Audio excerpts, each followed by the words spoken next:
നമ്മുടെ കർത്താവും രക്ഷിതാവുമായ യേശുക്രിസ്തുവിൻ്റെ നിസ്സീമമായ നാമം സ്തുതിക്കപ്പെടുമാറാകട്ടെ. ദൈവകൃപയാൽ ഇവിടെ ക്രമീകരിച്ച് നടന്നുകൊണ്ടിരിക്കുന്ന ഈ വിശേഷാൽ യോഗങ്ങളുടെ രണ്ടാമത്തെ രാത്രിയിലും നമുക്ക് ഇത്രയും പേർക്ക് പ്രാർത്ഥനയോടെ ദൈവവചന കേൾവിയോടുള്ള പ്രതീക്ഷയോടെ ഒത്തുകൂടുന്നതിന് ഇടയായതിൽ സന്തോഷമുണ്ട്. കഴിഞ്ഞ രാത്രിയിൽ ഓർപ്പിച്ചതുപോലെ വിശ്വാസിയും ദൈവഹിതവും എന്നുള്ള ഒരു വിശേഷപ്പെട്ട വിഷയമാണ് നമ്മൾ ഈ 3 ദിവസങ്ങളിലായിട്ട് ചിന്തിക്കുവാൻ ദൈവകൃപയിൽ ആശ്രയിച്ച് ആരംഭിച്ചിരിക്കുന്നത്. ഞാൻ കഴിഞ്ഞ ദിവസം പറഞ്ഞതുപോലെ കുറഞ്ഞതൊരു 7 ക്ലാസ്സുകളിലെങ്കിലും പറയാവുന്ന 7 സെക്ഷനായിട്ട് പറയാവുന്ന ഒരു വിഷയമായിട്ടാണ് ഞാൻ ഇത് തിരുവഴുത്തിൽ നിന്നും മനസ്സിലാക്കി തയ്യാറാക്കിയിട്ടുള്ളത്. എന്നാൽ അതിനെ ഞാൻ ചുരുക്കി അതിൻ്റെ പ്രസക്ത ഭാഗങ്ങൾ കോർത്തിണക്കി 3 ദിവസങ്ങളിലായിട്ട് ഇവിടെ സഹോദരങ്ങളോട് ഓർപ്പിക്കുവാൻ ആഗ്രഹിച്ചുകൊണ്ടാണ് ആരംഭിച്ചിരിക്കുന്നത്. കഴിഞ്ഞ ദിവസം നമ്മൾ ചിന്തിച്ച എല്ലാ കാര്യങ്ങളും ആവർത്തിച്ച് ഇപ്പോൾ പറയാൻ നിവൃത്തിയില്ല. എങ്കിലും ഇന്ന് ക്ലാസ് കേൾക്കുന്ന പ്രിയപ്പെട്ടവർക്ക് ഒരു സഹായകരമായിട്ട് ഒരു ഒരുക്കത്തിനായിട്ട് പറഞ്ഞ കാര്യങ്ങളുടെ പ്രധാനപ്പെട്ട ഭാഗങ്ങൾ ഒന്ന് ഓർപ്പിക്കാം എന്ന് ആഗ്രഹിക്കുകയാണ്. നമ്മൾ 1 യോഹന്നാൻ 2-ാം അധ്യായം 17-ാമത്തെ വാക്യം ഉദ്ധരിച്ചുകൊണ്ടാണ് തുടങ്ങിയത്. ദൈവഹിതം ദൈവമക്കളെക്കുറിച്ചുള്ള ദൈവത്തിൻ്റെ ഇഷ്ടമാണ്. ദൈവഹിതം അറിയണം, ഗ്രഹിക്കണം, വിവേചിച്ചറിയണം തുടങ്ങിയുള്ള കാര്യങ്ങളും യേശുക്രിസ്തു തന്നെയാണ് ദൈവഹിതത്തിന് ഉത്തമമായ മാതൃക നമുക്ക് കാണിച്ചു തന്നത് എന്ന് നമ്മൾ ചിന്തിച്ചു. അതുപോലെ ദൈവഹിതത്തിൻ്റെ പ്രത്യേകതകൾ 3 പ്രത്യേകതകൾ നമ്മൾ ആരംഭത്തിൽ കേട്ടു.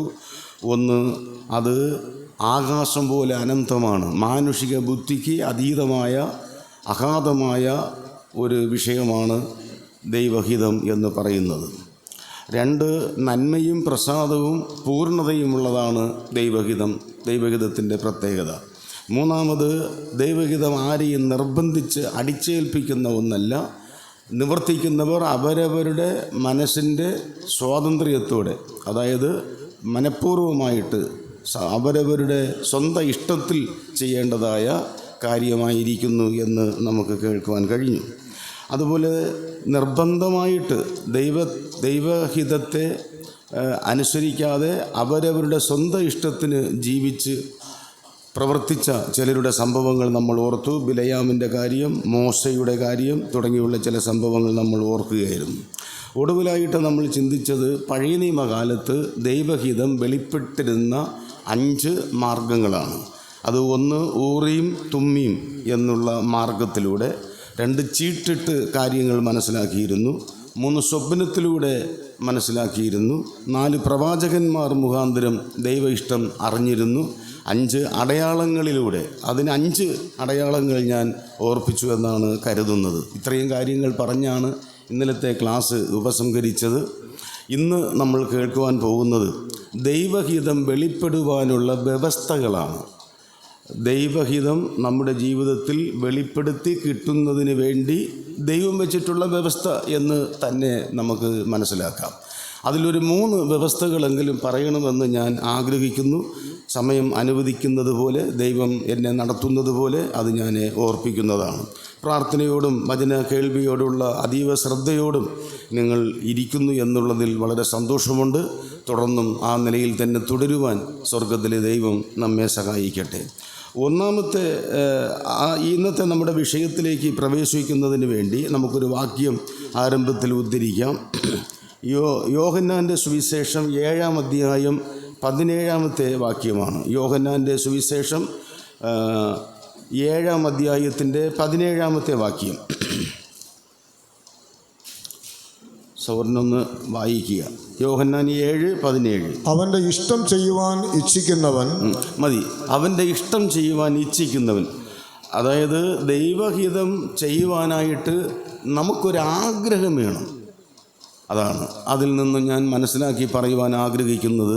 ദൈവഹിതം ചെയ്യുവാൻ നമുക്ക് ആഗ്രഹം വേണം. അത് ആദ്യമേ തന്നെ ഉണ്ടായിരിക്കേണ്ട ഒരു കാര്യമാണ്. അങ്ങനെ ആഗ്രഹിക്കുന്നവർക്ക് ദൈവം തൻ്റെ ഹിതം വെളിപ്പെടുത്തി കൊടുക്കുക തന്നെ ചെയ്യും. ഇനി നമുക്ക് വ്യവസ്ഥയിലേക്ക് പ്രവേശിക്കാം. ദൈവഹിതം വെളിപ്പെടുവാനുള്ള ഒന്നാമത്തെ വ്യവസ്ഥ എന്ന് പറയുന്നത് 37-ാം സങ്കീർത്തനം അതിൻ്റെ 5-ാമത്തെ വചനം നമുക്ക് വായിക്കാം. സങ്കീർത്തനങ്ങൾ 37-ന്റെ 5-ാമത്തെ വചനം.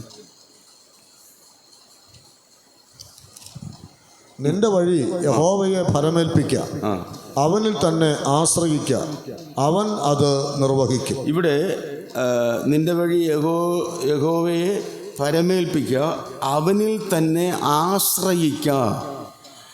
അവിടെ നിൻ്റെ വഴി, നിൻ്റെ ആഗ്രഹങ്ങൾ, നിന്നെക്കുറിച്ചുള്ള ദൈവത്തിൻ്റെ ഹിതം, ഇതൊക്കെ അറിയുവാൻ വേണ്ടി നിൻ്റെ വിഷയങ്ങൾ എന്തുമായാലും ദൈവഹിതം അറിഞ്ഞ് നിവർത്തിക്കാനായി ആഗ്രഹിച്ചു കൊണ്ടിരിക്കുന്ന കാര്യം എന്തുമാകട്ടെ, ആരംഭത്തിൽ തന്നെ പറയാം, പ്രിയപ്പെട്ട സഹോദരി സഹോദരന്മാരെ, ദൈവഹിതമാണോ എന്ന് നിങ്ങൾ ഏതെങ്കിലും ഒരു വിഷയത്തെക്കുറിച്ച് ഈ ദിവസങ്ങളിൽ ചിന്തിച്ചുകൊണ്ട് ഒരു വ്യക്തത ലഭിക്കാതെ ഒരു ക്ലാരിറ്റിക്ക് വേണ്ടി ആഗ്രഹിച്ചു കൊണ്ടിരിക്കുന്നുവെങ്കിൽ ആ കാര്യം എന്ത് ചെയ്യണമെന്നാണ് പറയുന്നത്?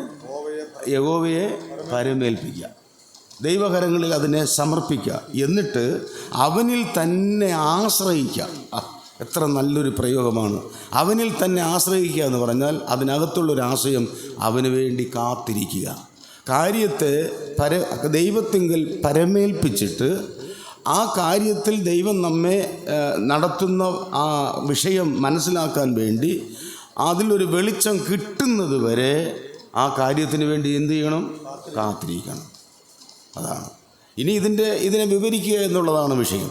അപ്പോൾ ഒരു വ്യവസ്ഥ അതാണ്, കാത്തിരുന്നേ മതിയാകൂ, തിടുക്കം കാണിക്കരുത്. സദൃശവാക്യങ്ങൾ 19-ന്റെ 2-ാമത്തെ വാക്യം നോക്കിക്കേ. സദൃശവാക്യങ്ങൾ 19-ന്റെ 2-ാമത്തെ വാക്യം. സദൃശവാക്യങ്ങൾ 19-ന്റെ 2. പരിജ്ഞാനമില്ലാത്ത മനസ്സ് നന്നല്ല, തത്രപ്പെട്ട് കാൽ വയ്ക്കുന്നതോ പിഴച്ചു പോകും. അത് തന്നെയാണ്, തത്രപ്പെട്ട് കാല് വയ്ക്കുന്നത് പിഴച്ചു പോകും. അതുകൊണ്ട് തത്രപ്പെടരുത്. നമ്മൾ നാട്ടിലൊരു ചൊല്ല് പറയുമ്പോൾ എടുത്തു ചാടരുത്, അവിവേകം കാണിക്കരുത്, ആവേശം കാണിക്കരുത്, തിടുക്കം കൂട്ടരുത്. എൻ്റെ ഒരു കാര്യം ഞാൻ ആരംഭത്തിൽ പറയാം, ചില വിഷയങ്ങളിലൊക്കെ എനിക്ക് തിടുക്കത്തിൽ കാര്യങ്ങൾ നടക്കണമെന്ന് ആഗ്രഹിക്കുന്ന ഒരാളാണ്. എന്ന് പറഞ്ഞാൽ എല്ലാ വിഷയങ്ങളും ഒന്ന് ഉത്സാഹത്തോടെ പെട്ടെന്ന് നടക്കണം എന്ന് താല്പര്യപ്പെടുന്ന ഒരാളാണ്. അങ്ങനെ ചെയ്യുന്നത് കൊണ്ട് ചില ഗുണങ്ങളും ഉണ്ടായിട്ടുണ്ട്, കുറേ അബദ്ധങ്ങളും ഉണ്ടായിട്ടുണ്ട്. അതുകൊണ്ട് ആലോചിച്ച് ചിന്തിച്ച് തീരുമാനിച്ച് വ്യക്തത കിട്ടി അതിന്മേൽ മുമ്പോട്ട് പോകണം. ഒരു വെളിച്ചം കിട്ടാതെ ഒരു കാര്യത്തിലും നമ്മൾ എടുത്തു ചാടരുത്. യഹോവ സമാപ്തി വരുത്തുക. നമ്മൾ സങ്കീർത്തനത്തിൽ അങ്ങനെ വായിക്കുന്നുണ്ടല്ലോ, 37-ാം സങ്കീർത്തനം 138-ാം സങ്കീർത്തനം 8-ാമത്തെ വാക്യം നോക്കിക്കുക. 138-ാം സങ്കീർത്തനം അതിൻ്റെ 8-ാമത്തെ വാക്യം. ദൈവം നമ്മളെ ആ പൂർണ്ണതയിൽ എത്തിക്കുമെന്നാണ് പറയുന്നത്. യഹോവ എനിക്ക് വേണ്ടി സമാപ്തി വരുത്തും. അതുകൊണ്ട് അവൻ അങ്ങനെ ചെയ്യും എന്നുള്ളത് കൊണ്ട് അവന് വേണ്ടി കാത്തിരിക്കുക എന്നതാണ് അതിൻ്റെ അർത്ഥം. നമ്മൾ ആഗ്രഹിക്കുന്ന സമയത്ത് നമ്മൾ ആഗ്രഹിക്കും പോലെ കാര്യങ്ങൾ നടക്കണമെന്നില്ല. ദൈവത്തിൻ്റെ സമയത്ത് ഓരോന്നും ചെയ്യും. സഭാപ്രസംഗി 3-ന്റെ 1 അറിയാമല്ലോ, എല്ലാറ്റിനും ഒരു സമയമുണ്ട്. എന്നിട്ട് അത് ഏതൊക്കെയാണെന്ന് വളരെ മനോഹരമായിട്ട് അവതരിപ്പിച്ചിട്ട്, ഞാൻ എടുത്ത് വായിക്കാത്തത് നമുക്കറിയാവുന്ന വേദഭാഗമായതുകൊണ്ടും സമയം ലാഭിക്കുവാൻ വേണ്ടിയിട്ടുമാണ്. എന്നിട്ട് അതിൻ്റെ 11-ാമത്തെ വാക്യത്തിൽ വരുമ്പോൾ ദൈവം സകലവും അതതിൻ്റെ എത്ര മനോഹരമായ ഒരു വെളിപ്പെടുത്തലാണ്. ദൈവം ഓരോന്നും അതതിൻ്റെ നമ്മുടെ സമയത്തല്ല, ദൈവത്തിൻ്റെ സമയത്ത് ചെയ്യും. എല്ലാം അങ്ങനെയാണ് ദൈവം ചെയ്തിരിക്കുന്നത്. ചെയ്യേണ്ടതെല്ലാം ചെയ്യേണ്ട സമയത്ത് ചെയ്യേണ്ടതുപോലെ ഭംഗിയായി നന്നായി ചെയ്തുവെന്നാണ്. ആ ദൈവം നമ്മുടെ ജീവിതത്തിൽ ചെയ്യുമെന്നേ നമ്മൾ ധൈര്യപ്പെട്ടിരിക്കുക, ചഞ്ചലപ്പെടേണ്ട. ദൈവ മക്കൾ എന്ന നിലയിൽ തീർച്ചയായും ദൈവത്തിൻ്റെ രഹസ്യങ്ങൾ, ദൈവത്തിൻ്റെ പദ്ധതികൾ, ദൈവത്തിൻ്റെ ഹിതം നമുക്ക് വെളിപ്പെടുത്താതിരിക്കുമോ? അല്ല, വെളിപ്പെടുത്തിയില്ലെങ്കിൽ പിന്നെ നമ്മൾ എന്താകും? നമ്മൾ തളർന്നു പോകില്ലേ? നമ്മുടെ ജീവിതം വട്ടപൂജ്യമാകില്ലേ? അർത്ഥപൂർണമല്ലാത്ത ഒരു പരാജയ ജീവിതമാകില്ലേ? അങ്ങനെ ആകാൻ ദൈവം നമ്മെ അനുവദിക്കുമോ? ഒരിക്കലും ദൈവം ആഗ്രഹിക്കുന്നില്ല. ദൈവം ചെയ്യും, പക്ഷേ ദൈവത്തിൻ്റെ സമയം വരെ നമ്മൾ ഒന്ന് കാത്തിരിക്കണം. പക്ഷെ അങ്ങനെ കാത്തിരിക്കുവാൻ മനസ്സില്ലാതെ തിടുക്കം കാണിച്ച ഒരാളുണ്ട്. ആളിനെ നമ്മൾ വിളിക്കുന്നത് തന്നെ വിശ്വാസികളുടെ പിതാവെന്നാണ്. പക്ഷേ അബ്രഹാമിൻ്റെ ജീവിതത്തിൽ ഈ വിഷയത്തിൽ ഒരു അബദ്ധം സംഭവിച്ചു. നോക്കിക്കേ, ഉൽപ്പത്തി പുസ്തകം എടുക്കുക.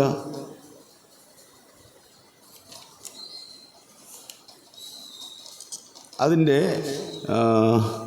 19-ാം അധ്യായം 16-ാം അധ്യായം 2-ാം വാക്യം.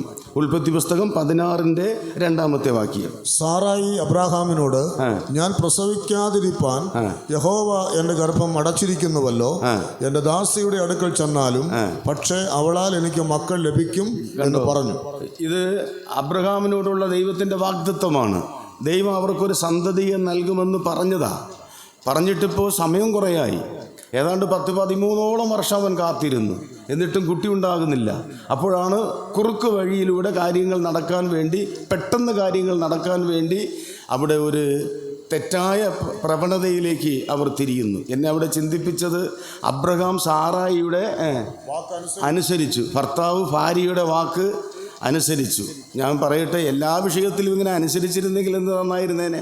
ഇവിടെ അനുസരിച്ചു എന്ന് എടുത്തു പറഞ്ഞിരിക്കുന്ന ഒരു വിഷയമാണ്. അത് തന്നെ ഏറ്റവും ഗുരുതരമായ വീഴ്ചയിലേക്ക് അവരെ കൊണ്ടെത്തിച്ച ഒരു കാര്യമാണ്.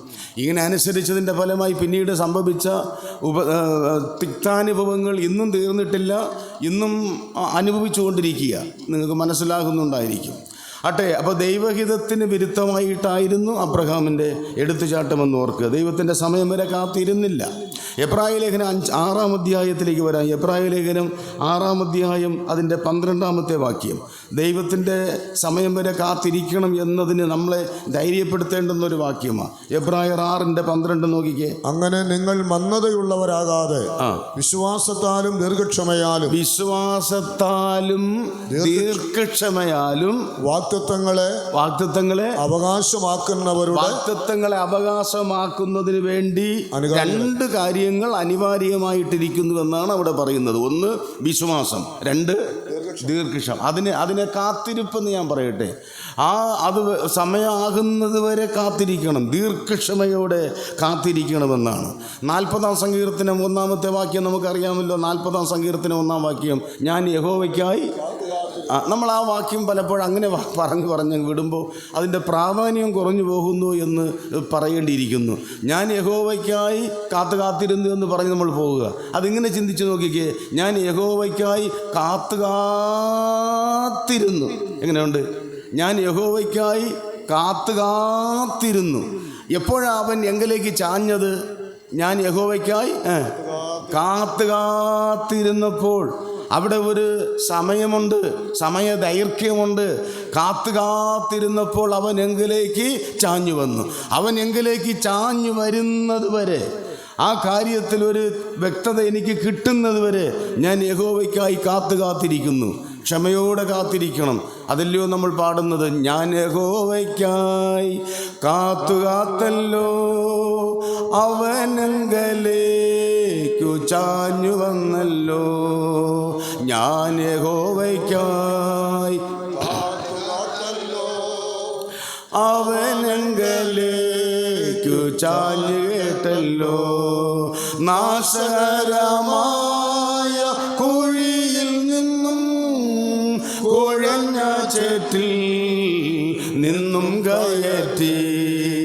നാശകരമായ കുഴിയിൽ നിന്നും കുഴഞ്ഞ ചേറ്റിൽ നിന്നും കയറ്റി. കാത്തിരിക്കുന്നതിന് വേണ്ടി പ്രവർത്തിക്കുന്നവരാണ്. യെശയ്യാവിൻ്റെ പ്രവചനം 64-ാം അധ്യായം 4-ാം വാക്യം കൂടെ വായിച്ച് ഞാൻ ഈ ഭാഗം വിടുന്നതിന് വേണ്ടി ആഗ്രഹിക്കുകയാണ്. യെശയ്യാവ് 64-ന്റെ 4-ാമത്തെ വാക്യം നോക്കിക്കേ. നീയല്ലാതെ ഒരു ദൈവം തന്നെ കാത്തിരിക്കുന്നവന് വേണ്ടി പ്രവർത്തിക്കുന്നത്. എന്നെ വളരെ ചിന്തിപ്പിച്ച ഒരു വാക്യമാണ്. തന്നെ കാത്തിരിക്കുന്നവന് വേണ്ടി പ്രവർത്തിക്കുന്നത് ഞാൻ അറിഞ്ഞിട്ടില്ല, ഞാൻ കണ്ടിട്ടില്ല. ഓ ദൈവത്തിന് സ്തോത്രം. പ്രിയപ്പെട്ടവരെ, അങ്ങല്ലാതെ ഒരു ദൈവം തന്നെ കാത്തിരിക്കുന്നവന് വേണ്ടി പ്രവർത്തിക്കുന്നവനായിട്ടില്ല. അതുകൊണ്ട് ദൈവമക്കളെ, നമ്മൾ കാത്തിരിക്കുന്നവരായ നമുക്ക് വേണ്ടി പ്രവർത്തിക്കുന്നവനായ ഒരു ദൈവമാണ് നമ്മുടെ ദൈവം. അതുകൊണ്ട് ദൈവഹിതം നമ്മുടെ ജീവിതത്തിൽ വെളിപ്പെടുന്നത് വരെ ഏതൊരു വിഷയത്തിന് വേണ്ടി നമ്മൾ ആഗ്രഹിക്കുന്നുവോ ആ വിഷയം ദൈവത്തിൽ സമർപ്പിച്ച് ദൈവം പ്രവർത്തിക്കുന്നത് വരെ ക്ഷമയോടെ കാത്തിരിക്കുക. ഇതാണ് ദൈവഹിതം വെളിപ്പെടുവാനുള്ള മനോഹരമായ വചനം വെളിപ്പെടുത്തുന്ന ഒരു വ്യവസ്ഥ. രണ്ടാമത്തെ കാര്യം സദൃശവാക്യങ്ങൾ 3-ാം അധ്യായം അതിൻ്റെ 5-ാമത്തെ വാക്യം നോക്കിക്കേ. സദൃശ്യവാക്യങ്ങൾ 3-ന്റെ 5-ാമത്തെ വാക്യം. പൂർണ്ണ ഹൃദയത്തോടെ യഹോവയിൽ ആശ്രയിക്കുക. പൂർണ്ണ ഹൃദയത്തോടെ യഹോവയിൽ ആശ്രയിക്കുക. സ്വന്തം വിവേകത്തിൽ ഊന്നരുത്. സ്വന്തം വിവേകത്തിൽ ഊന്നരുത് എന്ന് പറഞ്ഞാൽ സ്വന്തം ബുദ്ധിയിലും അറിവിലും ജ്ഞാനത്തിലും ആശ്രയിക്കരുത്. സ്വന്തം ബുദ്ധിയിൽ ഊന്നരുത് എന്ന് പറഞ്ഞാൽ ഇതിന് ഇപ്പോൾ ദൈവഹിതമൊന്നും നോക്കിയിരിക്കേണ്ട കാര്യമില്ല, ദൈവം ആലോചന പറഞ്ഞു തരേണ്ട കാര്യമില്ല, എനിക്ക് ബുദ്ധിയുണ്ട്, എനിക്ക് വിദ്യാഭ്യാസമുണ്ട്, എനിക്ക് ലോക പരിചയമുണ്ട്, എനിക്ക് ഒരുപാട് കാര്യങ്ങളെക്കുറിച്ച് അറിയാം, ഞാൻ ഒരുപാട് കാര്യങ്ങൾ പലർക്കും പറഞ്ഞു കൊടുക്കുന്ന ആളാണ്, ഞാൻ എൻ്റെ സ്വന്തം ഇഷ്ടപ്രകാരം ചെയ്ത് എത്രയോ കാര്യങ്ങൾ വിജയകരമായി തീർന്നു, ഞാൻ അവർക്ക് പറഞ്ഞു കൊടുത്തു, ഇവർക്ക് പറഞ്ഞു കൊടുത്തു, എൻ്റെ ഐഡിയയിലാണ് ആ കാര്യങ്ങൾ നടന്നത്, നടന്നിട്ടുള്ളത്, നടന്നുകൊണ്ടിരിക്കുന്നത്. ഇങ്ങനെ പറയാൻ നമുക്ക് ഒരുപാട് കാര്യങ്ങൾ ഉണ്ടായിരിക്കാം. ഒരുപക്ഷെ അതൊക്കെ ശരിയായിരിക്കാം. എന്നാൽ പ്രിയപ്പെട്ടവരെ, വളരെ സ്നേഹത്തോടെ വചനത്തിൻ്റെ വെളിച്ചത്തിൽ വിനയത്തോടെ പറയട്ടെ, സ്വന്തം ബുദ്ധിയിൽ ഊന്നരുത്. നമ്മുടെ പരിമിതമായ അറിവിൽ നമ്മൾ ആശ്രയിക്കരുത്. ചിലപ്പോൾ ചിലതൊക്കെ വിജയിച്ചു എന്ന് വരാം. ഞാൻ കഴിഞ്ഞ ദിവസം പറഞ്ഞതാണ്, ദൈവഹിതമല്ലാത്ത ചില കാര്യങ്ങളും നമ്മൾ നമ്മുടെ സ്വന്തം ഇഷ്ടത്തിൽ ചെയ്താൽ ചെയ്യുന്നത് വിജയിച്ചു എന്ന് വരാം, ഫലകരമായി തീർന്നുവെന്ന് വരാം. പക്ഷേ ഒരിക്കലും അത് നമുക്ക് ശുഭകരമായിരിക്കില്ല. അതിൻ്റെ അടിയിലൊരു റെഡ് മാർക്ക് നമുക്ക് ഉണ്ടായിരിക്കുമെന്നുള്ളത് ഓർക്കുക. അതുകൊണ്ട് നമ്മളിവിടെ മനോഹരമായൊരു പാട്ടാണ് ബ്രദർ പാട്ടിൻ്റെ ക്ലാസ്സിൻ്റെ തുടക്കത്തിൽ പാടിയത്. എൻ്റെ ഒരു അപേക്ഷയാണ്, വീട്ടിൽ ചെന്നിട്ട് പറ്റുമെങ്കിൽ ആ പാട്ട് മുഴുവനും ഒന്ന് പാടി നോക്കിക്കേ. ആരെങ്കിലും ദൈവദാസൻ ഈ വിഷയത്തെക്കുറിച്ച് നന്നായി ചിന്തിച്ച് സമർപ്പണത്തോടു കൂടിയ പാട്ടാണ്. നമ്മൾ വേറൊരു പാട്ട് പാടുമല്ലേ, എൻ്റെ ഹിതം ഒന്നും വേണ്ട പ്രിയനെ അങ്ങേ ഹിതം മാത്രം എന്നിൽ മതി. ആരണ്ടോ തെറ്റിപ്പാടിയെന്നാണ്, നിൻ്റെ ഹിതം ഒന്നും വേണ്ട പ്രിയനെ എൻ്റെ ഹിതം സമ്പൂർണ്ണമാകണേ എന്ന്. പലപ്പോഴും സംഭവിക്കുന്നത് അങ്ങനെയാണ്. ദൈവഹിതത്തിന് വേണ്ടി സമർപ്പിക്കുന്ന ഒരു വ്യക്തി സ്വന്തം ബുദ്ധിയിൽ ഊന്നാതിരിക്കുക. ഇതിന് പറ്റിയ ഒരു മാതൃകയാണ് ദാവീദിൻ്റെ ജീവിതത്തിൽ നടന്നിട്ടുള്ള പല സംഭവങ്ങളും. അതിൽ 2-3 നമുക്ക് ആരംഭത്തിൽ ഒന്ന് നോക്കാം. ഒന്ന് സമൂവേൽ 30-ാം അധ്യായത്തിലേക്ക് വരാം. 1 സമൂവേൽ 30-ാം അധ്യായം 1 മുതൽ 8 വരെയുള്ള വാക്യങ്ങൾ വായിക്കേണ്ടതാണ്. പക്ഷേ അത്രയും വായിച്ച് പറയാൻ നമുക്ക് നിവൃത്തിയില്ല. അതിനകത്തുള്ള പ്രസക്തമായ ഭാഗം പറയാം. ദാവീദിൻ്റെ ജീവിതത്തിൽ വന്നതായ ഒരു വലിയ പരാജയമാണ്, അല്ലെങ്കിൽ അദ്ദേഹത്തിൻ്റെ ജീവിതത്തിൽ ശത്രുക്കൾ വരുത്തി തീർത്ത വലിയൊരു കഷ്ടതയാണ് അവിടുത്തെ വിഷയം. അത് അങ്ങനെ തന്നെയാണ് പറയുന്നത്. 30-ന്റെ 6-ാമത്തെ വാക്യത്തിൽ വായിക്കുന്നത്, ദാവീദ് വലിയ കഷ്ടത്തിലായി. ചിലപ്പോഴൊക്കെ നമ്മൾ ഇതുപോലുള്ള അനുഭവങ്ങളിലൂടെ കടന്നു പോകുന്നവരല്ലേ, വലിയ കഷ്ടത്തിലാകുന്നു നമ്മൾ. ശാരീരികമായിട്ട്, സാമ്പത്തികമായിട്ട്, മറ്റ് ജീവിത സംബന്ധിയായ പല വിഷയങ്ങളിൽ നമ്മൾ വലിയ കഷ്ടത്തിലാകുന്നു, തകർന്നു പോകുന്നു, നമ്മൾ നിരാശിതരാകുന്നു. അങ്ങനെ ഒരു പ്രതിസന്ധിയിൽ ഇപ്പോൾ ദാവീദ് പെട്ടുപോയി. അങ്ങനെ പെട്ടുപോയ ദാവീദ് എന്ത് ചെയ്യുന്നു? ദൈവഹിതത്തിന് വേണ്ടി അദ്ദേഹം ദൈവത്തോട് ചോദിക്കുന്നു. 8-ാം വാക്യം, എന്നാറേ ദാവീദ് യഹോവയോട്, ഞാൻ ഈ പരീക്ഷയെ പിന്തുടരണമോ അവരെ എത്തിപ്പിടിക്കുമോ എന്ന് ചോദിച്ചു. പിന്തുടരുക, നീ അവരെ നിശ്ചയമായി എത്തിപ്പിടിക്കും എന്ന് പറഞ്ഞാൽ ഫെലിസ്തീർ, അമാലേക്കിയർ വന്ന് ദാവീദിൻ്റെ കുടുംബത്തെയും തൻ്റെ ആടുമാടുകളാകുന്ന സമ്പത്തിനെയും ദാസിയദാസന്മാരെയും ഒക്കെ എന്ത് ചെയ്തുകൊണ്ടുപോയി? പിടിച്ചുകൊണ്ടുപോയി. തിരിച്ചു വന്നപ്പോൾ ഇതാ പട്ടണം തീ വെച്ച് ചുട്ട് ചാമ്പലാക്കപ്പെട്ടിരിക്കുന്നു. ആരുമില്ല, തൻ്റെ സഹധർമ്മിണികളില്ല, തൻ്റെ കുടുംബമില്ല, തൻ്റെ കൂട്ടുകാരില്ല, ദാസിയദാസന്മാർ എല്ലാം പോയി. വട്ടപൂജ്യത്തിൽ ദാവീദ് നിൽക്കുകയാണ്. അപ്പോൾ ദാവീദ്, ദൈവമേ, ഞാൻ എന്ത് ചെയ്യട്ടപ്പാ? എന്നെ ഇതിനെ ആക്രമിച്ചു പോയ ശത്രുക്കളെ ഞാൻ പിന്തുടരണമോ? അവിടെ ഒരു ദൈവഹിതം ആരായിയാണ് അദ്ദേഹം. തീർച്ചയായിട്ടും പോകാൻ പറഞ്ഞു. ഞാൻ കഴിഞ്ഞ രാത്രിയിൽ കേട്ടതുപോലുള്ളതായ വെളിച്ചത്തിലായിരിക്കണം അദ്ദേഹം പോയത്. അദ്ദേഹം അതെല്ലാം മടക്കിക്കൊണ്ട് വന്നുവെന്നാണ് ആ 30-ാം അധ്യായത്തിൻ്റെ പിന്നീട് പറയുന്നുണ്ട്. അദ്ദേഹം എല്ലാം 19-ാമത്തെ വാക്യത്തിൽ പറയുന്നുണ്ട്, നഷ്ടപ്പെട്ടതെല്ലാം അദ്ദേഹം തിരിച്ച് കൊണ്ടുവന്നു. ദൈവത്തിന് സ്തോത്രം. അപ്പോൾ ദാവീദ് നമുക്ക് കാണിച്ചു തരുന്ന ഒരു മാതൃകയാണ്. സ്വന്തം ബുദ്ധിയിലൂന്നി പോകാതെ പ്രാർത്ഥിച്ച് ദൈവഹിതം മനസ്സിലാക്കി താൻ തൻ്റെ ദൗത്യത്തിലേക്ക് പുറപ്പെട്ടതാണ്. അത് നമുക്കൊരു മാതൃകയല്ലേ. 2 ഇനിയും നോക്കിക്കേ, 2-ാം അധ്യായം 1 സമൂവേൽ 2-ാം അധ്യായം 1-ാം വാക്യത്തിലേക്ക് വരാം. വായിച്ചാട്ടെ ബ്രദറെ. 2 സമൂവേൽ 2ന്റെ 1. അനന്തരം ദാവീദ് യഹോവയോട്, ഞാൻ യഹൂദ്യ നഗരങ്ങളിൽ ഒന്നിലേക്ക് ചെല്ലണമോ എന്ന് ചോദിച്ചു. എന്നിട്ട് യഹോവ അവനോട് ചെല്ലുക എന്ന് കൽപ്പിച്ചു. ഞാൻ എവിടേക്ക് ചെല്ലേണ്ടു എന്ന് ദാവീദ് ചോദിച്ചതിന് ഇവിടെ രണ്ട് കാര്യങ്ങൾ വളരെ പ്രസക്തമായിട്ടുണ്ട്. എന്നതാണ്? നേരത്തെ നമ്മൾ കേട്ടതുപോലെ ദാവീദിന്റെ ശത്രുക്കളെല്ലാം നശിച്ചു. 1 ശമൂവേൽ 30, 31, 2 ശമൂവേൽ 1 തുടങ്ങിയുള്ള അധ്യായങ്ങൾ വായിച്ചാൽ ദാവീദിനെതിരെ കോട്ടകുത്തളങ്ങൾ ഉണ്ടാക്കി ദാവീദിനെ വകവരുത്തുവാൻ വേണ്ടി കാത്തിരുന്ന ദാവീദിനെതിരെ പ്രതിരോധ മതിലുകൾ പണിത് ആ ആയുധമേന്തി ദാവീദിനെ നിഷ്കരണം വധിച്ച് നശിപ്പിക്കുവാൻ വേണ്ടി കാത്തിരുന്ന അരിഗണങ്ങളെല്ലാം ഇതാ മരുഭൂമിയിൽ പട്ടുപോയി. ശത്രുക്കളെല്ലാം അടങ്ങി, എല്ലാം നിലംപരിശായി. തനിക്കെതിരെ ഉണ്ടായിരുന്നതെല്ലാം ദൈവം തീർത്തു കൊടുത്തു എന്ന് തന്നെ പറയാം. ഇനി ദാവീദിന് യഥേഷ്ടം യഹൂദിയ നഗരങ്ങളിൽ പോയി തനിക്ക് ഇഷ്ടമുള്ള സ്ഥലത്ത് അങ്ങ് പാർത്താൻ മാത്രം മതിയായിരുന്നു. എന്നാൽ അങ്ങനെ തൻ്റെ സ്വന്തം ആ ആഗ്രഹപ്രകാരം പോകുന്നില്ല. ഇവിടെ അദ്ദേഹം ആ സമയത്ത് ചെയ്ത കാര്യം നോക്കിക്കേ, എല്ലാവർക്കും മാതൃകയായ ഒരു കാര്യമാണ്. ശത്രു സൈന്യമെല്ലാം തകർന്ന് നശിച്ചപ്പോഴും താൻ ദൈവത്തോട് ചോദിക്കുന്നത് യഹൂദിയ നഗരങ്ങളിലേക്ക് ഒന്നിലേക്ക് ചെല്ലണമോ? ഒന്നാമത്തെ ആലോചന അദ്ദേഹം ചോദിക്കുക. രണ്ടാമത് ചോദിക്കുകയാണ് ചെല്ലുക എന്ന് പറഞ്ഞു. അപ്പോൾ അടുത്ത് പറയുകയാണ് അതിൽ എവിടെയാണ് ഞാൻ പോകേണ്ടത്? എന്ത് അനുസരണമുള്ള ഒരു കുട്ടിയെപ്പോലെ, ഒരു കൊച്ചുകുട്ടി മുതിർന്ന ഒരാളിനോട്, മാതാപിതാക്കളോട് തൻ്റെ കാര്യങ്ങൾ ചോദിച്ച് മനസ്സിലാക്കുന്നത് പോലെ ദാവീദ് ഒരു ബാലനായിട്ട് നിന്ന് ദൈവത്തോട് ചോദിക്കുക, കർത്താവ് ഞാൻ പോകട്ടോ? യഹൂദിയ ദേശത്തേക്ക് പോകട്ടോ? പോകാൻ പറഞ്ഞു. ഇനി പോയാൽ ഞാൻ അവിടെ എവിടെയാണ് പാർക്കേണ്ടത്? അതൊക്കെ ഓർക്കുമ്പോൾ വളരെ സന്തോഷം തോന്നുന്നു. എല്ലാം കൃത്യമായി ചോദിക്കുക. പോകേണ്ട പട്ടണം എവിടെയാണെന്ന് പറഞ്ഞു കൊടുത്താലേ പോകൂ.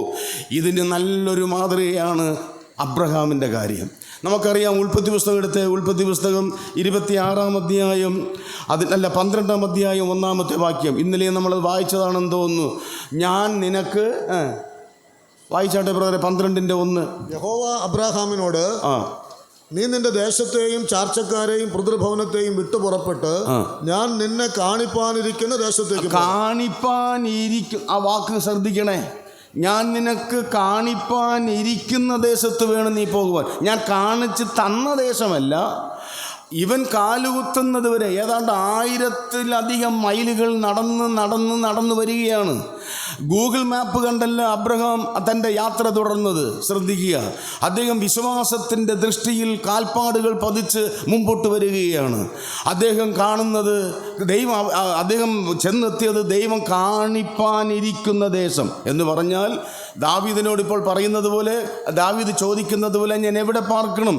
കാണിപ്പാനിരിക്കുന്ന ദേശം. അത് ഇനി അബ്രഹാമിൻ്റെ മകനായ ഇസഹാക്കിനോടും ഏതാണ്ട് ഇതിന് സമാനമായ നിലയിലാണ് പിന്നീട് ദൈവാത്മാവ് ഇടപെട്ടത്. ഉൽപ്പത്തി പുസ്തകം 26-ാം അധ്യായം 2-ാമത്തെ വാക്യം നോക്കിക്കേ. ഉൽപ്പത്തി 26-ന്റെ 2-ാമത്തെ വാക്യം. ഉൽപ്പത്തി 26-ന്റെ 2-ാമത്തെ വാക്യം. ഞാൻ നിന്നോട് കൽപ്പിക്കുന്ന ദേശത്ത് പാർക്കാം, ഈ ദേശത്ത് താമസിക്കാം. 2-ന്റെ ഒടുവിലാണ് വായിച്ചത്. തുടക്കം മുതൽ വായിച്ച യഹോവ അവന് പ്രത്യക്ഷനായി അരുളി ചെയ്തത് എന്തെന്നാൽ നീ മിസ്രയീമിലേക്ക് പോകരുത്. അടുത്ത് പറയുകയാണ് ഞാൻ നിന്നോട് കൽപ്പിക്കുന്ന ദേശം. അവിടെ ശ്രദ്ധിക്കേണ്ടത്, ഒരുപക്ഷെ ഇസഹാക്കിൻ്റെ ഉള്ളിലുള്ള ആ ഉൾവിളി അല്ലെങ്കിൽ ഉള്ളിലുള്ള ആഗ്രഹം അരുതെന്ന് ഏതൊരു ദേശത്തെക്കുറിച്ച് പറഞ്ഞുവോ ആ ദേശത്തേക്കുള്ളതായ ആഗ്രഹമാണ്. മിസ്രയീമിൽ പോകണമെന്നായിരിക്കാം ഇസഹാക്ക് ആഗ്രഹിക്കുന്നത്. അവിടെ കർശനമായിട്ട് പറയാണ് മിസ്രയീമിലേക്ക് പോകരുത്, ഞാൻ കൽപ്പിക്കുന്ന ദേശത്ത്. എന്തൊരു പ്രസ്താവനയാണ് നോക്കിക്കേ. ഞാൻ എൻ്റെ ഇഷ്ടം ഉള്ള ഒരു സ്ഥലം ഞാൻ നിൻ്റെ ആലോചനയൊന്നും ചോദിക്കത്തില്ല, ഞാൻ കൽപ്പിക്കും. അവിടെ നീ എന്ത് ചെയ്തോണം? പാർത്തോണം. ആർക്കാ സാധിക്കുക? നമുക്കത് അങ്ങനെ സമ്മതിച്ചു കൊടുക്കാൻ പറ്റുമോ? എന്താ മിസ്രയീമിലെ കുഴപ്പം? നിങ്ങൾക്കറിയാമോ? മിസ്രയീം ലോകത്തിൻ്റെ ഒരു ചിത്രമാണ്. ആത്മീയമായി പറഞ്ഞാൽ ലോകത്തിൻ്റെ ഒരു ചിത്രമാണ് മിസ്രയീം. ഒരു ദൈവ പൈതലിനെ എപ്പോഴും മിസ്രയീമിലേക്ക് ആകർഷിക്കുന്ന ഒരുപാട് കാര്യങ്ങളുണ്ട്. വിട്ടുവന്നാലും നമ്മെ വിടാതെ നമ്മെ പിന്തുടരുന്ന ഒരു സ്വഭാവമാണ് മിസ്രയീമിനുള്ളത്, ലോകത്തിലുള്ളത്. ലോകത്തെ വിട്ടു വന്നവരാണ്. വീണ്ടും ലോകത്തിലേക്ക് നമ്മളെ വലിച്ചഴയ്ക്കുന്ന ഒരു പ്രകൃതം, ഒരു സ്വഭാവം ലോകത്തിനുണ്ട്. അതുകൊണ്ട് തന്നെയാണ് ഇവിടെ പറയുന്നത്, നീ ലോകത്തിലേക്ക് പോകരുത്, നീ വീണ്ടും മിസ്രൈമിലേക്ക് പോകരുത്, ഞാൻ കൽപ്പിക്കുന്ന ദേശത്ത് തന്നെ ഉറപ്പായിട്ടും പാർക്കണം. പക്ഷെ പലപ്പോഴും പലരും മിസ്രൈമിലേക്ക് പോയി. അബ്രഹാം ക്ഷാമം വന്നപ്പോൾ മിസ്രൈമിലേക്ക് പോയി. പിന്നെയോ അതുപോലെ തന്നെ സലമോൻ പലപ്പോഴും മിസ്രൈമിലേക്ക് പോയി, കുതിരയും അതുപോലുള്ളതായ രഥങ്ങളും ഒക്കെ വാങ്ങുന്നതിന് വേണ്ടി. മോശ മിസ്രൈമിലെ ജ്ഞാനവും കലയും ഒക്കെ പഠിച്ചയാളാണ്. അങ്ങനെ ഒരു ആകർഷണം ചിലപ്പോൾ ചിലർക്ക് ഉണ്ടായിട്ടുണ്ടായിരിക്കാം. മിസ്രൈമിലേക്ക് പോകുന്നത് ദൈവഹിതമല്ല എന്നുള്ളത് ഉറപ്പാണ്. ഒരു വാക്യം ഞാനൊന്ന് സൂചിപ്പിച്ചിട്ട് മുമ്പോട്ട് വരാം. യെശയ്യാവിൻ്റെ പ്രവചനം 30-ാം അധ്യായം അതിൻ്റെ 1-2 വാക്യം. ദൈവമക്കൾ വളരെ ശ്രദ്ധയോടെ ആ വാക്യം വായിക്കുകയും അടിവരയിട്ട് ജീവിതത്തിൽ സൂക്ഷിക്കേണ്ടതായ ഒരു മുന്നറിയിപ്പായ വാക്യമാണ് യെശയ്യാവ് 30-1-2 വാക്യം. പാപത്തോട് പാപം കൂട്ടുവാൻ തക്കവണ്ണം, പാപത്തോട് പാപം കൂട്ടുവാൻ തക്കവണ്ണം എന്നെ കൂടാതെ ആലോചന കഴിക്കുകയും, കണ്ടോ, എന്നെ കൂടാ, ദൈവത്തോട് ആലോചന കഴിക്കാതെ, അടുത്ത് എൻ്റെ ആത്മാവിനെ കൂടാതെ സഖ്യത ചെയ്യുകയും, എൻ്റെ ആത്മാവിനെ കൂടാതെ സഖ്യത ചെയ്യുകയും, ഫറവോന്റെ സംരക്ഷണയിൽ തങ്ങളെ തന്നെ സംരക്ഷിക്കേണ്ടതിനും മിസ്രയീമിന്റെ നിഴലിൽ ശരണം പ്രാപിക്കേണ്ടതിനും, മിസ്രയീമിന്റെ നിഴലിൽ ശരണം പ്രാപിക്കുന്നതിന് എൻ്റെ അരുളപ്പാട് ചോദിക്കാതെ, എൻ്റെ അരുളപ്പാടുകൾ ചോദിക്കാതെ മിസ്രയീമിലേക്ക് പോവുകയും ചെയ്യുന്നവർക്ക് അയ്യോമുള്ള മക്കൾക്ക് അയ്യോ കഷ്ടം. വളരെ ഞാൻ വിവരിക്കുന്നില്ല, ഒരുപാട് വിവരിക്കേണ്ടതാ. ദൈവ ആലോചന ചോദിക്കാതെ, ദൈവഹിതം അറിയാതെ അവരവർക്ക് ഇഷ്ടം വരുന്ന വിധത്തിലുള്ള മിശ്രയും. ഒരുപക്ഷെ ഇപ്പോൾ നിങ്ങളുടെ മുമ്പിൽ നിൽക്കുന്ന മിശ്രയും ഏതാണെന്ന് എനിക്ക് അറിഞ്ഞുകൂടാ. ദൈവത്തിൻ്റെ ആത്മാവ് നിങ്ങൾക്ക് വെളിപ്പെടുത്തി തരട്ടെ. നിങ്ങൾ ഏറ്റവും കൂടുതൽ ഭൗതികമായിട്ട് ഉന്നം വെച്ച് മുന്നിൽ കാണുന്ന പല കാര്യങ്ങളും ഇന്ന് രാത്രിയിൽ പറയാം. ഈ വാക്യത്തിൻ്റെ വെളിച്ചത്തിൽ അതൊരു മിശ്രയുമായിരിക്കാം. ദൈവം ഒരുപക്ഷെ അത് നിങ്ങളെ അനുവദിക്കാത്തൊരു വിഷയമായിരിക്കാം. പക്ഷേ നിങ്ങൾ ആഗ്രഹിക്കുന്നത് അവിടുത്തെ തണലും അവിടുത്തെ സുഖവും അവിടുത്തെ നിഴലും അവിടുത്തെ പരിചരണവും അവിടുത്തെ സംരക്ഷണവും ഒക്കെയാണ്. ആ തണൽ, ആ നിഴൽ ചിലപ്പോൾ നിങ്ങൾക്കറിയാമല്ലോ, യോന തനിക്ക് വേണ്ടി ഒരു ഒരു ഒരു തണലുണ്ടാക്കുന്നത് കാണാമല്ലോ. തണലുണ്ടായി. ആ തണലിൻ്റെ ചുവട്ടിൽ അധിക സമയം വിശ്രമിപ്പാൻ അവന് കഴിഞ്ഞിട്ടില്ല. നിസ്സാരമായ ഒരു വൈറസ് മതിയായിരുന്നു അവന് സുസ്ഥിരമായിട്ടും സുഖമായിട്ടും തണലായിട്ടും കരുതിയിരുന്നതെല്ലാം നിമിഷം കൊണ്ട് അരിഞ്ഞ് വാടിപ്പോകുന്നത്. ഞാൻ വളരെ വിവരിക്കുന്നില്ല പ്രിയപ്പെട്ടവരെ. മിസ്രൈമിലേക്ക് പോകരുത്, ദൈവഹിതമല്ല. മിസ്രൈമിലേക്ക് പോകരുത്, ദൈവഹിതമല്ല. അങ്ങനെ നമ്മൾ പോകാതെ ദൈവം എന്നെക്കുറിച്ചും നിങ്ങളെക്കുറിച്ചും നമ്മുടെ ജീവിതത്തെക്കുറിച്ച് കൽപ്പിക്കുന്ന ചില കാര്യങ്ങളുണ്ട്, ചില ഇംഗിതങ്ങളുണ്ട്. അവിടെ പാർത്ത് തൃപ്തരായിരിക്കാൻ ദൈവം നമ്മെ സഹായിക്കട്ടെ. ഒരു കാര്യം കൂടി പറഞ്ഞ് മുമ്പോട്ട് വരാം. ലോത്ത് ഭൗതികമായ കാര്യങ്ങൾ മുന്നിൽ കണ്ട് ഓടാനായിട്ട് ശ്രമിച്ച ആളാണ്. അബ്രഹാം ദൈവം കാണിപ്പാനിരിക്കുന്ന ദേശത്തേക്ക് പോയപ്പോൾ അബ്രഹാമിനെ അനുധാവനം ചെയ്ത് കൂടെ വന്ന ലോത്ത് എന്ത് ചെയ്തു? അങ്ങനെ ദൈവം കാണിപ്പാനിരിക്കുന്ന ദേശമൊന്നും ലോത്തിനൊരു വിഷയമായിരുന്നില്ല. ലോത്ത് പോയത് എങ്ങനെ? ഉൽപ്പത്തി പുസ്തകം 19 നമുക്ക് പെട്ടെന്നൊന്ന് പോയിച്ചു വരാം. ഉൽപ്പത്തി പുസ്തകം 19-ാം അധ്യായത്തിലേക്ക്. നമ്മൾ അറിയുന്ന വിഷയമാണ് എന്ന് വരികിലും അല്ലല്ലോ, 19 അല്ലല്ലോ, 13-ാമത്തെ അധ്യായം. ഉൽപ്പത്തി പുസ്തകം 13-ാം അധ്യായം അതിൻ്റെ 10-ാമത്തെ വാക്യത്തിൽ വായിക്കുന്നത്, അപ്പോൾ ലോത്ത് നോക്കിയത് എന്തായിരുന്നു എന്ന് നിങ്ങൾക്കറിയാം എന്നുള്ളത് കൊണ്ട് ഞാൻ വിവരിക്കുന്നില്ല. അത് കഴിഞ്ഞിട്ട് 12-ാമത്തെ വാക്യത്തിൽ വായിക്കുന്നത്, ആ പ്രദേശത്തിലെ പട്ടണങ്ങളിൽ പാർത്ത് സോദോം വരെ എന്ത് ചെയ്തു? നീക്കി. അപ്പം നീക്കി. അത് കഴിഞ്ഞിട്ട് പറയുന്നു, അവിടെ അങ്ങ് തമ്പിടിച്ചു. ഏതുവരെ നീക്കി? സോദോം വരെ നീക്കി. സോദോമിൽ എത്തുക എന്നതായിരുന്നു അദ്ദേഹത്തിൻ്റെ ആഗ്രഹം. എത്തിയ സ്ഥലത്ത് കൂടാരം പിടിച്ച് അവിടെ പാർത്തു. ഇപ്പോൾ നോക്കണേ, ദൈവത്തിൻ്റെ ഇഷ്ടമനുസരിച്ച് മുമ്പോട്ട് പോയ അബ്രഹാം ഒരർത്ഥത്തിൽ പറഞ്ഞാൽ കഞ്ഞിക്ക് നിവൃത്തിയില്ലാത്തവനായി, അർത്ഥപ്പട്ടിണിക്കാരനായി, ഒരു വിധത്തിൽ ഇങ്ങനെ അലഞ്ഞു തിരിഞ്ഞ് കൂടാരവാസിയായി കൂടാരങ്ങളിൽ പാർത്ത് ഇങ്ങനെ നടന്ന് തിരിയുമ്പോൾ ഇതാ നോക്കണേ, സ്വന്തം ഇഷ്ടമനുസരിച്ച് മുമ്പോട്ട് വന്ന ലോത്ത് ഇപ്പോൾ സോദോമിലെ ഏറ്റവും അറിയപ്പെടുന്ന ഒരു കുബേരനായി തീർന്നു, ധനികനായി തീർന്നു, അവിടുത്തെ അധികാരം കൈയാളുന്നവനായി തീർന്നു, ആർക്കും നിഷേധിക്കാനാവാത്ത ഒരു വലിയ പ്രസ്ഥാനമായി തീർന്നു ലോത്ത്. ഒരുപാട് സമ്പാദിച്ചു. ഒരുപക്ഷെ ചിലർക്ക് തോന്നിയേക്കാം, ദൈവഹിതത്തിൻ്റെ പുറകെ നടന്ന ഇതുപോലെയൊക്കെ കഞ്ഞി കുടിക്കാൻ നിവൃത്തിയില്ലാതെ അലഞ്ഞു തിരിഞ്ഞ് നടക്കാം, പരദേശികളെന്ന് പറഞ്ഞ് പാടി നടക്കാം, അല്ലാതെ ഈ ലോകത്തിലെ സുഖങ്ങളൊന്നും അനുഭവിപ്പാൻ കഴിയത്തില്ല എന്ന് ആരെങ്കിലും ചിന്തിക്കുന്നുവെങ്കിൽ ഓർത്തുകൊള്ളുക, സ്വന്തം ഹിതമനുസരിച്ച് ലോത്ത് സോദോമിൽ പാർത്തു. ഒടുവിൽ ലോത്തിന് എന്ത് സംഭവിച്ചു? ഞാൻ എപ്പോഴും ഓർപ്പിക്കുന്ന ഒരു അപകടകരമായ ഒരു മുന്നറിയിപ്പുണ്ട്. ഈ വിഷയത്തോട് ചേർത്ത് ഒന്നുകൂടി ഓർപ്പിക്കട്ടെ. ഉൽപ്പത്തി പുസ്തകം 19-ാം അധ്യായത്തിലേക്ക് വരാം. അതിൻ്റെ 12-ാമത്തെ വാക്യം. വാക്യം. ലോത്ത് സോദോമിൽ ചെന്ന് ഒരുപാട് കാര്യങ്ങളെല്ലാം നേടി അവിടെ ഇങ്ങനെ വളരെ സന്തോഷത്തോടെ മുമ്പോട്ട് പോകുമ്പോൾ പെട്ടെന്നാണ് അത് സംഭവിക്കുന്നത്. 12-ാമത്തെ വാക്യം വായിച്ചു. ഇവിടെ നിനക്ക് മറ്റു വല്ലവരുമുണ്ടോ? ഇവിടെ നിനക്ക് മറ്റു വല്ലവരുമുണ്ടോ? മരുമക്കളോ പുത്രന്മാരോ പുത്രിമാരോ ഇങ്ങനെ പട്ടണത്തിൽ നിനക്കുള്ളവരൊക്കെയും ഈ സ്ഥലത്ത് നിന്ന് കൊണ്ടുപോയിക്കൊള്ളുക. ഇവിടെ ശ്രദ്ധിച്ചോ, സോദോം നശിക്കാൻ പോകുക. അതിനു മുമ്പ് ദൈവം ഈ ലോത്തിനോട് കരുണ ചെയ്യുകയാൽ ലോത്തിനെ രക്ഷിക്കുവാനായിട്ട് ശ്രമിക്കുന്നു. ഭാഗമൊക്കെ നമുക്കറിയാം എന്നുള്ളത് കൊണ്ട് വിവരിക്കുന്നില്ല. അങ്ങനെ രക്ഷിക്കാനായി ശ്രമിക്കുമ്പോൾ ദൈവം ലോത്തിനോട് പറയുന്ന 2 പ്രയോഗങ്ങളുണ്ട്. നിനക്ക് ഇവിടെ മറ്റു വല്ലവരുമുണ്ടോ?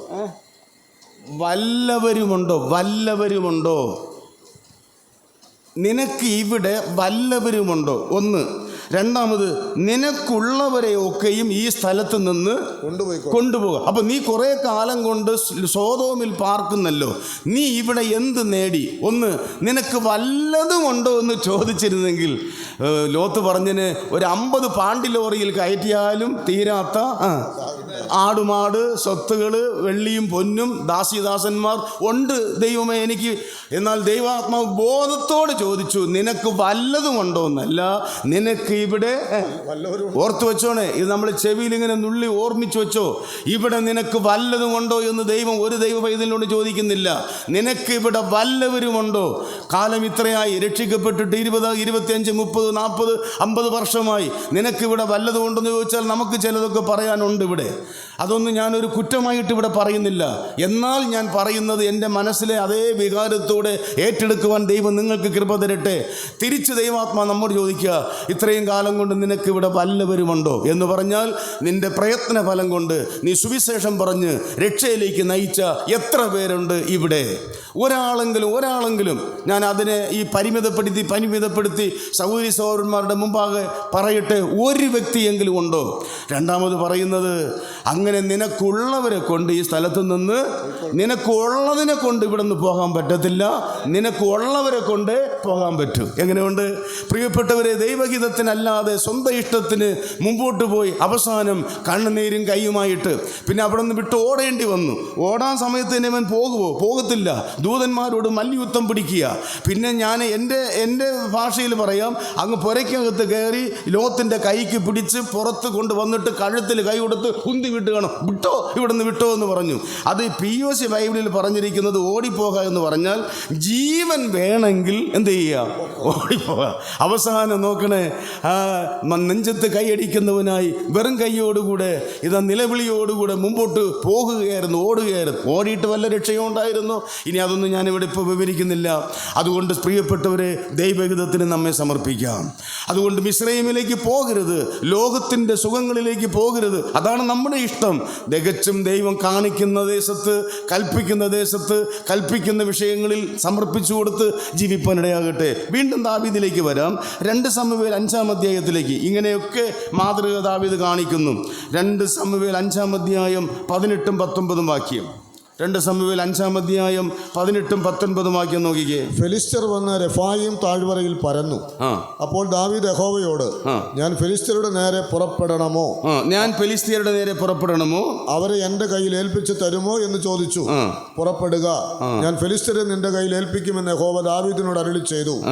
അങ്ങനെ ദാവീദ് ബാൽ പെരാസീമിൽ ചെന്നു. അവിടെ വെച്ച് ദാവീദ് അവരെ തോൽപ്പിച്ചു. വെള്ളച്ചാട്ടം പോലെ യഹോവ എൻ്റെ മുമ്പിൽ എൻ്റെ ശത്രുക്കളെ തകർത്ത് കളഞ്ഞു. ശ്രദ്ധിക്കണം, ഇത് നമ്മൾ ചിന്തിച്ചു വരുന്ന ക്രമത്തിൽ 3ാമത് ദൈവത്തോട് ചോദിക്കുക. അമാലേക്യരെ തോൽപ്പിക്കാൻ വേണ്ടി ചോദിക്കുന്നു. വീണ്ടും യഹൂദിയ പട്ടണത്തിൽ താമസത്തിന് പോകുന്ന കാര്യത്തെക്കുറിച്ച് ചോദിക്കുന്നു.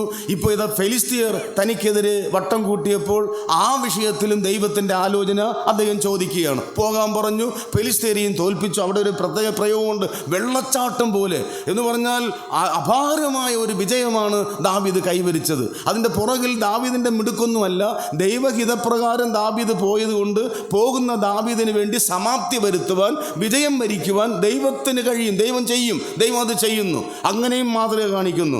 അത് കഴിഞ്ഞിട്ട് അടുത്ത 21-ാമത്തെ വാക്യത്തിലേക്ക് വരാം. 22-ാമത്തെ വാക്യം. ഫെലിസ്തീയർ എന്ത് ചെയ്തു? പിന്നെയും കണ്ടോ, ഫെലിസ്തീയർ പിന്നെയും വന്നു. അപ്പോൾ ദാവീദ് എന്ത് ചെയ്തു? ഇവിടെ ബ്രേക്ക് ഇട്ട് ചിന്തിക്കേണ്ട ഒരു കാര്യം, ഒരിക്കൽ ഫെലിസ്തീയർ വന്നപ്പോൾ ദാവീദ് എന്ത് ചെയ്തു? ദൈവത്തോട് ചോദിച്ചു, ദൈവം പോകാൻ പറഞ്ഞു, വിജയം വരിച്ചു. ആ ഫെലിസ്തീയർ പിന്നെയും വന്നപ്പോൾ ഞാനും നിങ്ങളുമായിരുന്നെങ്കിൽ എന്ത് ചെയ്തേനെ? ഇനി ചോദിക്കേണ്ട കാര്യമില്ല. എപ്പോഴും അങ്ങ് ഫോൺ വിളിച്ചിട്ട് എന്തിനാ ബുദ്ധിമുട്ടിപ്പിക്കുന്നത്? അതുകൊണ്ട് നമുക്കിപ്പോൾ ഒരു ഐഡിയ ഉണ്ടല്ലോ, നമുക്കൊരു നിർദ്ദേശം കിട്ടിയല്ലോ. ആ നിർദ്ദേശപ്രകാരം അങ്ങ് പോകാമായിരുന്നു. ദാവീദ് പോയില്ല. അതിൻ്റെ കാര്യം എന്താണെന്നറിയാമോ? ഇന്നലത്തെ ആലോചനയല്ല ഇന്നത്തേത്. ഇന്നലെ എനിക്ക് കിട്ടിയ വെളിച്ചം വെച്ച് ഇന്ന് ചെയ്യരുത്.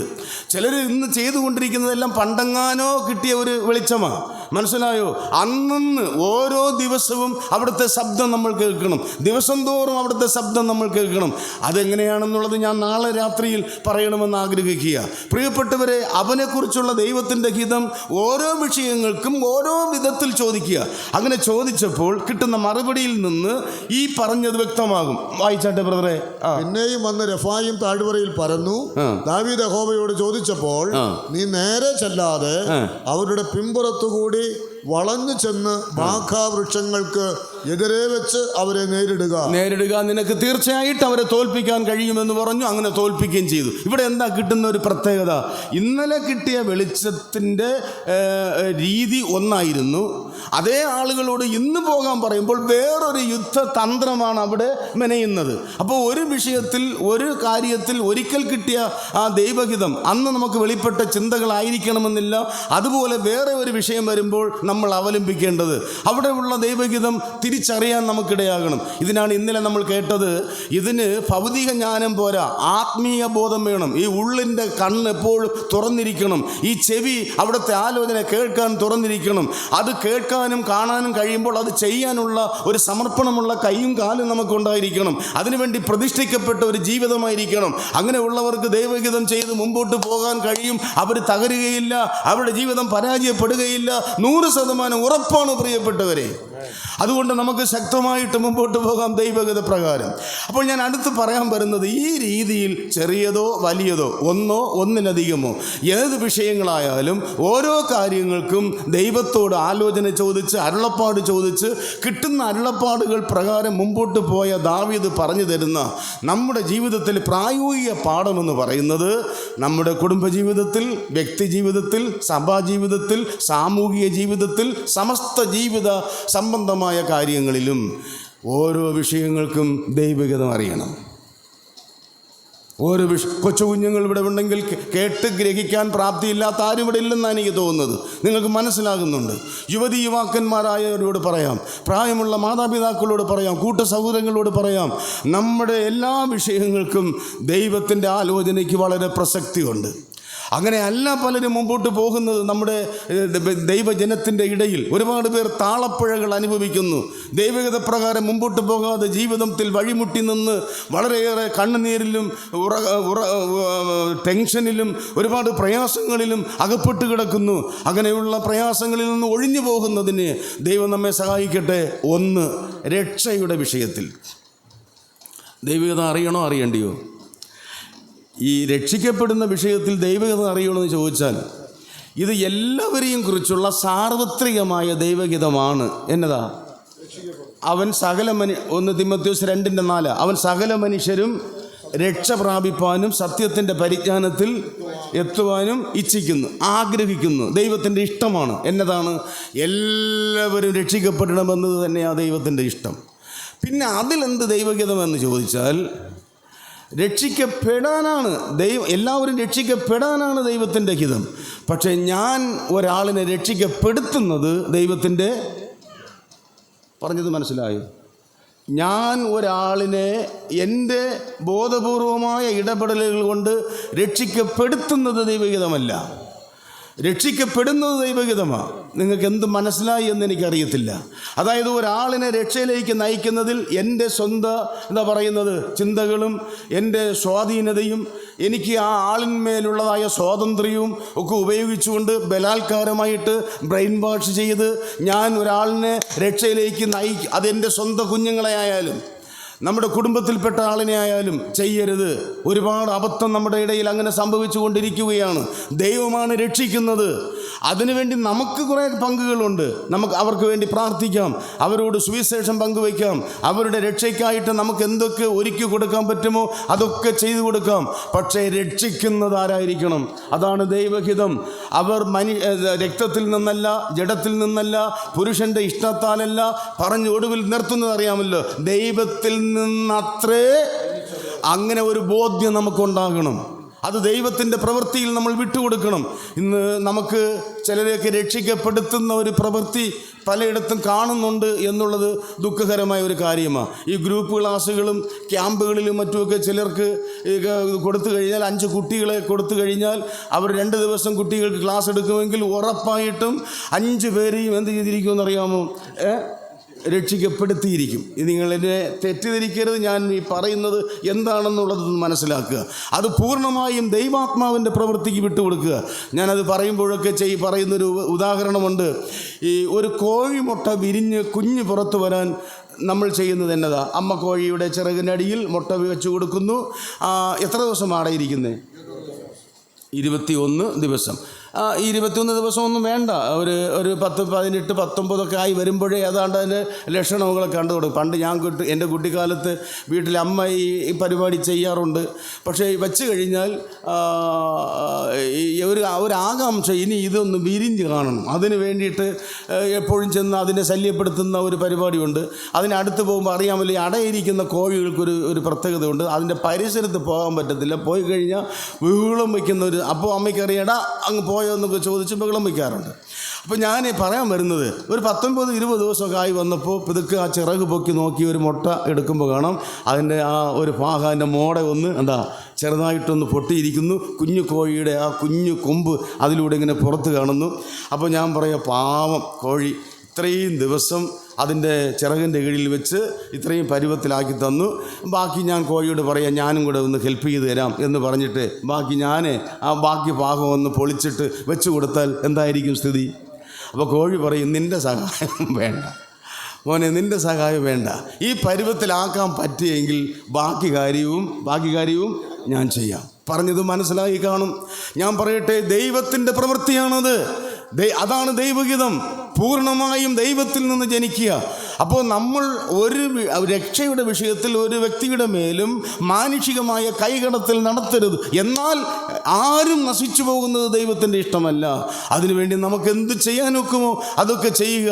പക്ഷേ രക്ഷിക്കുന്നത് ദൈവമായിരിക്കട്ടെ. സ്നാനത്തിൻ്റെ വിഷയത്തിൽ അത് തന്നെയാണ്. രക്ഷ, സ്നാനം, വേർപാട്, ഇതൊക്കെ എല്ലാവരെയും കുറിച്ചുള്ളതായ ദൈവഹിതമാണ്. ഇനി വിദ്യാഭ്യാസത്തിൻ്റെ വിഷയത്തിൽ വിദ്യാഭ്യാസം ചെയ്യുക എന്നുള്ളത് ദൈവഹിതം തന്നെയാണ്. നമ്മൾ അക്ഷരാഭ്യാസമുള്ളവരായി, സാമാന്യ ബോധമുള്ളവരായി ആ നിലയിൽ മുമ്പോട്ട് പോകണമെന്നുള്ളത് ദൈവത്തിൻ്റെ ഹിതം തന്നെയാണ്. അതിനകത്ത് തർക്കമൊന്നുമില്ല. പക്ഷേ ഏത് കോഴ്സ് പഠിക്കണം, ഞാൻ എവിടെ പഠിക്കണം എന്നുള്ളതിനെക്കുറിച്ച്, എന്നെക്കുറിച്ചുള്ള ദൈവഹിതം തീർച്ചയായിട്ടും ഞാൻ എന്ത് ചെയ്യണം? ആലോചിക്കണം, ആരായണം. ഇതിനു വേണ്ടി ഒരുപാട് പേര് ഒരുപാട് കാര്യങ്ങളൊക്കെ ഇന്ന് അവലംബിക്കുന്നുണ്ട്. കൗൺസിലിങ്ങിന് പോകുന്നവരുണ്ട്.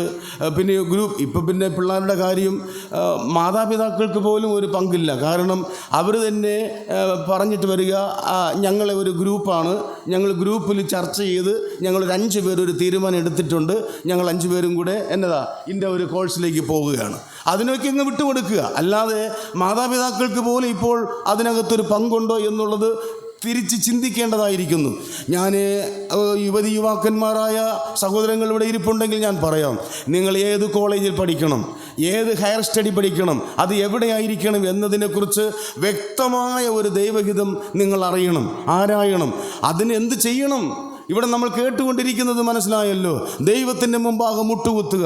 കുടുംബമായി മുട്ടുകുത്തേണ്ട കാര്യങ്ങൾക്ക് കുടുംബമായി മുട്ടുകുത്തണം. അത് ഞാൻ നാളെ ഓർപ്പിക്കും. വ്യക്തിപരമായാണെങ്കിൽ വ്യക്തിപരമായി ഏതൊരു വിഷയത്തിന് വേണ്ടി നിങ്ങൾ ആഗ്രഹിക്കുന്നുവോ അതിലേക്കുള്ള വെളിച്ചം ദൈവം തരുന്ന രീതിയൊക്കെ അത് ഞാൻ പറഞ്ഞല്ലോ, നാളെ പറയാം. ദൈവഹിതമാണെങ്കിൽ നമുക്കത് കേൾക്കാം. അങ്ങനെ ഒരു വെളിച്ചം കിട്ടും. അത് കിട്ടിയിട്ട് വേണം പോകുവാൻ. പക്ഷേ ഇന്ന് പലരും ഇത്തരം വിഷയങ്ങളിലൊക്കെ ചെയ്യുന്നത് മറ്റു പലർക്കൊക്കെ വിധേയപ്പെട്ട് ഇഷ്ടമല്ലാത്ത ചിലർ പറയില്ല പിന്നീട്, എനിക്ക് ഇത് ഇഷ്ടം അല്ലായിരുന്നു. പിന്നെ ആരുടെ ഇഷ്ടത്തിനാണ് ചെയ്ത്? അല്ല, പിന്നീട് തോന്നി ഇത് ദൈവഹിതം അല്ലായിരുന്നു. പിന്നീട് നമ്മൾ എല്ലാം ആയ ശേഷമാണ് അതിൽ സംഭവിച്ച അപാകതകളെക്കുറിച്ച് നമ്മൾ ചിന്തിക്കുന്നത്, പിന്നീടാണ് മനസ്സിലാക്കുന്നത്. അതുപോലെ ഒരു കാര്യം ശ്രദ്ധിക്കണേ, 3, 4, 5 വർഷങ്ങളൊക്കെ സഭാ കൂട്ടായ്മയില്ലാതെ, ആത്മീയമായ ഒരു ബന്ധവുമില്ലാതെ, ആരാധനയൊന്നുമില്ലാതെ മറ്റ് സ്റ്റേറ്റുകളിലൊക്കെ പോയി പാർത്ത് താമസിച്ചിട്ട് വന്ന് ദൈവം എന്നെ സഹായിച്ചു, ദൈവം എന്നോട് കരുണ ചെയ്തു, വളരെ നന്നായി എന്നെ ദൈവം സഹായിച്ചു എന്നൊക്കെ പറയുന്ന സാക്ഷ്യങ്ങളോടും അത്ര അനുഭവങ്ങളോടും ഒത്തുവന്ന് സ്തോത്രം ചെയ്യുവാൻ എനിക്ക് പറ്റത്തില്ല. ഞാൻ പറയുന്നതിൻ്റെ സാരം മനസ്സിലായോ? ഈ 5 വർഷങ്ങൾ യാതൊരുവിധമായ ആത്മീയമായ ബന്ധവും, സഭാബന്ധവും, ദൈവികമായ ബന്ധവും, ആരാധനയും ആത്മീയമായ കുടിവരവുകളും ഇല്ലാതെ പൂർണ്ണമായി ലോകത്തോട് ചേർന്ന് നിന്നിട്ട് 5 വർഷം കഴിയുമ്പോൾ ഉജ്ജ്വലമായ വിജയം തന്നു, ദൈവം എന്നെ അവിടെ വെച്ച് തന്നെ ജോലിക്ക് തിരഞ്ഞെടുത്തു എന്നൊക്കെ പറയുന്നതിനകത്തുള്ള ദൈവഗീതത്തെ ഞാൻ ദൈവഗീതം എന്നുള്ള നിലയിൽ വേദപുസ്തകം വായിച്ചപ്പോൾ അംഗീകരിക്കാൻ എനിക്ക് കഴിയത്തില്ല, നിങ്ങൾ എന്ത് വിചാരിച്ചാലും. അതുകൊണ്ട് എൻ്റെ പ്രിയപ്പെട്ടവരെ, പിന്നീടല്ല അടുത്ത കാലത്ത് ഒരാൾ പറഞ്ഞത്, അഡ്മിഷൻ കിട്ടി കുട്ടിക്ക്, തിരിച്ചു വന്ന് സഭയിൽ സാക്ഷി പറഞ്ഞു പോലും കാര്യങ്ങളെല്ലാം ഓക്കെയായി, ഞാൻ അവിടെ ആക്കിച്ചു വന്നു, ഇനി കോളേജിനടുത്തൊരു സഭ ഉണ്ടാകാൻ പ്രാർത്ഥിക്കണമെന്ന്. അങ്ങനെ ആയിരുന്നെങ്കിൽ നമ്മുടെ ഇന്ത്യ മഹാരാജ്യത്തിലെ എല്ലാ കോളേജിൻ്റെ സൈഡുകളിൽ ഇപ്പം എന്ത് വന്നേനമായിരുന്നു, സഭ വരുമ്പോൾ. ഇവിടെ ആദ്യം നീ അന്വേഷിക്കേണ്ടത് ഏതാ? അഡ്മിഷൻ്റെ കാര്യമല്ല, സഭയുടെ കാര്യമാണ്. അവിടെ എൻ്റെ കുട്ടിക്ക് ദൈവത്തെ ആരാധിക്കുവാനുള്ള സൗകര്യമുണ്ടോ എന്ന് നോക്കിയോ? അതെല്ലാം പിന്നീടാണ്. ഇതെല്ലാം ഞാൻ പറയാമല്ലോ, നമ്മുടെ കാര്യങ്ങളെല്ലാം നോക്കി ചെകഞ്ഞ് ആരാഞ്ഞ് എല്ലാം ആക്കിയ ശേഷമാണ്, ലാസ്റ്റിലാണ് ഈ കാര്യം ചിന്തിക്കുന്നത്. അത് കിട്ടിയാലും ശരി, കിട്ടിയില്ലെങ്കിലും ശരി, അത് നമ്മൾ വലിയ പ്രാധാന്യം കൊടുക്കുന്നില്ല. ശരിയല്ലേ സഹോദരിമാരെ, സഹോദരന്മാരെ, ഞാൻ ഈ പറയുന്നത് ദൈവഹിതം അതിനകത്ത് വ്യക്തമായി മനസ്സിലാക്കി തന്നെ മുമ്പോട്ട് പോകണം. ഇനി അത് കഴിഞ്ഞാൽ തൊഴിലും ഇതുപോലെ തന്നെയാണ്. ദൈവഹിതം ആരാഞ്ഞേ പോകാവൂ. ഈ തൊഴിൽ ചെയ്യണോ ചെയ്യണ്ടയോ എന്നുള്ള വിഷയത്തിൽ ദൈവഹിതത്തിന് വേണ്ടി ഒന്നും ആരും പാടുപെടേണ്ട. ആദമിനെ സൃഷ്ടിച്ച് ദൈവം ഏദനിലാക്കിയപ്പോൾ തന്നെ അവനെ ദൈവം ആക്കി വെച്ചത് തന്നെ എന്താ? കൃഷ്ണൻകുട്ടി സാറിൻ്റെ ഭാഷയിൽ പറഞ്ഞാൽ ദൈവം മുതലാളിയായിട്ടല്ല മനുഷ്യനെ സൃഷ്ടിച്ചത്, പിന്നെ തൊഴിലാളിയായിട്ടാണ് ഏദനിൽ കൊണ്ടാക്കിയിട്ട് അങ്ങനെ അവനെ ദൈവം ആക്കി വെച്ചത്. തൊഴിൽ ചെയ്ത് ജീവിക്കാൻ, മുഖത്തെ വേർപ്പോടുകൂടെ ഉപജീവനം കഴിക്കുമെന്നാണ് പറയുന്നത്. അധ്വാനിയായിട്ടാണ് ഭൂമിയിൽ ദൈവം അവനെ ആക്കി വെച്ചത്. അതുകൊണ്ട് തൊഴിൽ ചെയ്യുന്ന കാര്യത്തിൽ ദൈവഗത അറിയേണ്ട, എല്ലാവരും അവരവരുടേതായ നിലയിൽ അധ്വാനിച്ച് അഷ്ടിക്ക് വക തേടി ജീവിക്കണം എന്നുള്ളത് ദൈവിക പദ്ധതിയും പ്ലാനും തന്നെയാണ്. പക്ഷേ ഏത് തൊഴിൽ ചെയ്യണം, എവിടെ തൊഴിൽ ചെയ്യണം, ഇത് രണ്ടും വളരെ പ്രസക്തമാണ്. നേരത്തെ കോഴ്സിൻ്റെ കാര്യവും പഠനത്തിൻ്റെ കാര്യവും പറഞ്ഞതുപോലെ എല്ലാ തൊഴിലും എല്ലാവരും ദൈവമക്കൾ ചെയ്യണമെന്ന് ദൈവത്തിന് ഹിതമില്ല. ഞാൻ ചെയ്യേണ്ടുന്ന തൊഴിലിനെ കുറിച്ച് ഏതിവിടെയാണ്, ഏതാണ്, ഇതൊക്കെ വളരെ ഇമ്പോർട്ടൻ്റായ ഒരു വിഷയമാണ്. ദൈവസന്നിധിയിൽ വളരെയേറെ പ്രാർത്ഥിച്ച് ദൈവ നടത്തിപ്പിന് വേണ്ടി ആഗ്രഹിച്ച് കാത്തിരുന്ന് വെളിച്ചം പ്രാപിക്കേണ്ടതാണ്. ഇതിനകത്തൊക്കെ പലരും പെട്ടുപോയി കിടക്കുക എന്നുള്ളത് ദുഃഖകരമായ ഒരു കാര്യമാണ്. അതുകൊണ്ട് ദൈവം നമുക്ക് ഈ കാര്യത്തിൽ ഒരു വെളിച്ചം തരട്ടെ. തൊഴിൽ നമുക്ക് ഒരു ഭാരമാകാതെയും നമ്മൾ ചെയ്യുന്ന തൊഴിൽ ആത്മീയ വെളിച്ചത്തെ മറയ്ക്കാത്ത വിധത്തിലും, നമ്മൾ എവിടെ ആയിരിക്കുമ്പോഴും നമ്മിലുള്ള ഒരു ആത്മീയ വെളിച്ചം അത് നഷ്ടപ്പെടാത്ത വിധത്തിൽ തൊഴിൽ എന്ന് പറയുന്നത് നമ്മുടെ ആത്മീയ ജീവിതത്തിൻ്റെ വെളിച്ചത്തെ മറയ്ക്കാത്ത, അത് ആ വാക്ക് ഞാൻ പൊളിക്കാൻ വരുന്നില്ല, നിങ്ങൾ മനസ്സിലാക്കാനുള്ള ത്രാണിയുള്ളവരാണ്. അതിനൊക്കെ ദൈവം നമുക്ക് കൃപ തരട്ടെ. അല്പം നഷ്ടം വന്നാലും, അല്പം ലാഭം കുറഞ്ഞിരുന്നാലും, വരുമാനം അല്പം കുറഞ്ഞാലും കുഴപ്പമില്ല. എൻ്റെ ആത്മീയ സ്വാതന്ത്ര്യത്തിന് ഒരു തടസ്സവുമില്ല. ദൈവത്തെ സേവിക്കുന്നതിന് എനിക്കൊരു തടസ്സമില്ല, ദൈവത്തെ ആരാധിക്കുന്നതിന് എനിക്കൊരു തടസ്സമില്ല എന്നുള്ള മനതൃപ്തിയേക്കാൾ വലുതല്ല അതിൽ നിമിത്തം വരുന്ന വരുമാനം എന്നുള്ളത് ഓർത്ത് സന്തോഷത്തോടെ മുമ്പോട്ട് പോകാം. അതുപോലെ അമിതമായ അധ്വാനം എന്ന് പറയുന്നതും ദൈവം അനുവദിച്ചിട്ടുള്ളൊരു കാര്യമല്ല. എന്ന് പറഞ്ഞാൽ ഫുൾ ടൈം, പിന്നെ അത് കഴിഞ്ഞിട്ടൊരു ടൈം ഉണ്ടല്ലോ, എന്തുവാ പാർട്ട് ടൈം, പിന്നെ അങ്ങനെ അധ്വാനിച്ച ഈ സദൃശവാക്യത്തിലൊരു വാക്യമുണ്ട്, നോക്കിക്കേ. സദൃശവാക്യങ്ങൾ 30-ാം അധ്യായം 1-ാമത്തെ വാക്യം. സദൃശവാക്യങ്ങൾ 30-ാം അധ്യായത്തിൻ്റെ 1-ാമത്തെ വാക്യം. യാക്കയുടെ മകനായ ആഗൂരിന്റെ വചനങ്ങൾ വെള്ളപ്പാട്. ആ പുരുഷന്റെ വാക്യമാവിത്: ദൈവമേ ഞാൻ അധ്വാനിച്ചു.